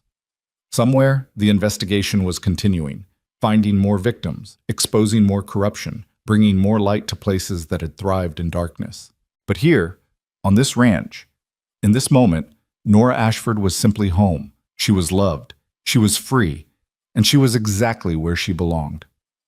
The next morning, Nora woke slowly, savoring the warmth of Reed beside her and the knowledge that she could stay here as long as she wanted. No locks, no bars, no guards, just freedom and family and the rest of her life stretching out before her like the prairie, vast and beautiful and full of possibility. She heard Caleb's footsteps in the hall and smiled. Any moment now he'd burst through the door, demanding breakfast or wanting to show them something he'd found or just needing the reassurance that they were both still there. The door opened, and Caleb peeked in, his hair sticking up at impossible angles. "Mama? Papa? Are you awake?" "We're awake, buddy," Reed said, his voice rough with sleep. "Come here." Caleb scrambled onto the bed, wedging himself between them, and Nora wrapped her arms around him, breathing in the little boy's smell of him. This was everything. "Can we have pancakes for breakfast?" Caleb asked. "The kind with berries?" "We can have anything you want," Nora promised. "And can Margaret help? She's funny when she makes pancakes. She flips them really high." "I'm sure Margaret would love to help." They went downstairs together, the three of them, and found Margaret already in the kitchen, starting the fire in the stove. She looked up when they entered, and for just a moment Nora saw the fear and uncertainty that still lingered in her friend's eyes. But then Caleb ran to her, chattering about pancakes, and Margaret's face softened into a smile. This was healing, Nora thought. Not dramatic or sudden, but slow and steady and real. This was what recovery looked like. Not the absence of pain, but the choice to live despite it. To wake up each day and choose joy, choose family, choose to build something beautiful from the ashes of what had been destroyed. As the morning progressed and the ranch came alive with the sounds of work and life and normalcy, Nora stood at the window of her kitchen, in her house, on her ranch, with her family, and let herself believe it was real. All of it. The freedom, the love, the future that stretched out before her like an unwritten book. She'd survived the grave they'd tried to bury her in. She'd clawed her way back to the light, and now, finally, she was going to live. Really, truly live. In the weeks that followed, life settled into a rhythm that was both familiar and new. Nora threw herself into ranch work, into mothering Caleb, into supporting Margaret as she prepared to run Haven House. She volunteered at the shelter twice a week, talking with women who were fleeing abuse, who were trying to rebuild their lives, who needed to see that survival was possible. Each woman's story was different, but Nora heard echoes of her own in all of them. The fear, the shame, the desperate hope that maybe, just maybe, life could be good again, and she was able to tell them, with absolute certainty, that it could, that it would, that the darkness didn't last forever. Reed expanded the ranch, buying more land, hiring more hands. He was building something permanent now, something that would last for generations. A legacy for Caleb and whatever other children they might have. A place where family mattered more than money, where people were valued for their character rather than their connections. Caleb thrived, growing taller and stronger by the day. He had Reed's temperament and Nora's eyes, and he was fearless in the way only children who are deeply loved can be. He called Margaret Aunt Margaret, without anyone suggesting it, and she wore the title like armor, like proof that she was more than her trauma, more than her past. 6 months after the wedding, on a warm spring evening with the prairie in bloom, Nora stood in the garden planting vegetables for the summer harvest. Her hands were dirty, her dress was stained, and she'd never been happier. This was what she'd dreamed about in that cell. The simple, profound joy of working her own land, growing food for her own family, living a life that was completely, utterly, perfectly hers. Reed found her there as the sun was setting, Caleb asleep on his shoulder after a long day of playing. He watched her work for a moment, and when she looked up, his expression was so full of love it took her breath away. "What?" she asked, smiling. "Nothing. Everything." He shifted Caleb's weight carefully. "Just thinking about how lucky I am, how close I came to losing you forever, how grateful I am that you're here. I'm not going anywhere," Nora promised, standing and brushing dirt from her hands. "You're stuck with me, Reed Ashford, for better or worse, in sickness and health, till death do us part. Best promise anyone ever made me." They walked back to the house together as the stars began to emerge one by one, painting the sky with light. Inside, Margaret had supper waiting, and the house smelled like home, like bread and roasted vegetables and coffee and everything good and warm and safe. This was the life Nora had fought for. This was the family she'd refused to give up on. This was the freedom she'd clawed her way through hell to claim. And it was worth it. Every moment of pain, every night of fear, every desperate prayer in that locked room, it was all worth it for this. For love. For family. For home. For the life she'd been denied but never stopped believing in. For the woman who'd returned from the grave and learned to live again. For forever. And forever, Nora thought, as she sat down to dinner with her husband, her son, and her friend, was exactly as long as she planned to keep fighting for this happiness. Every single day, for the rest of her life. The end.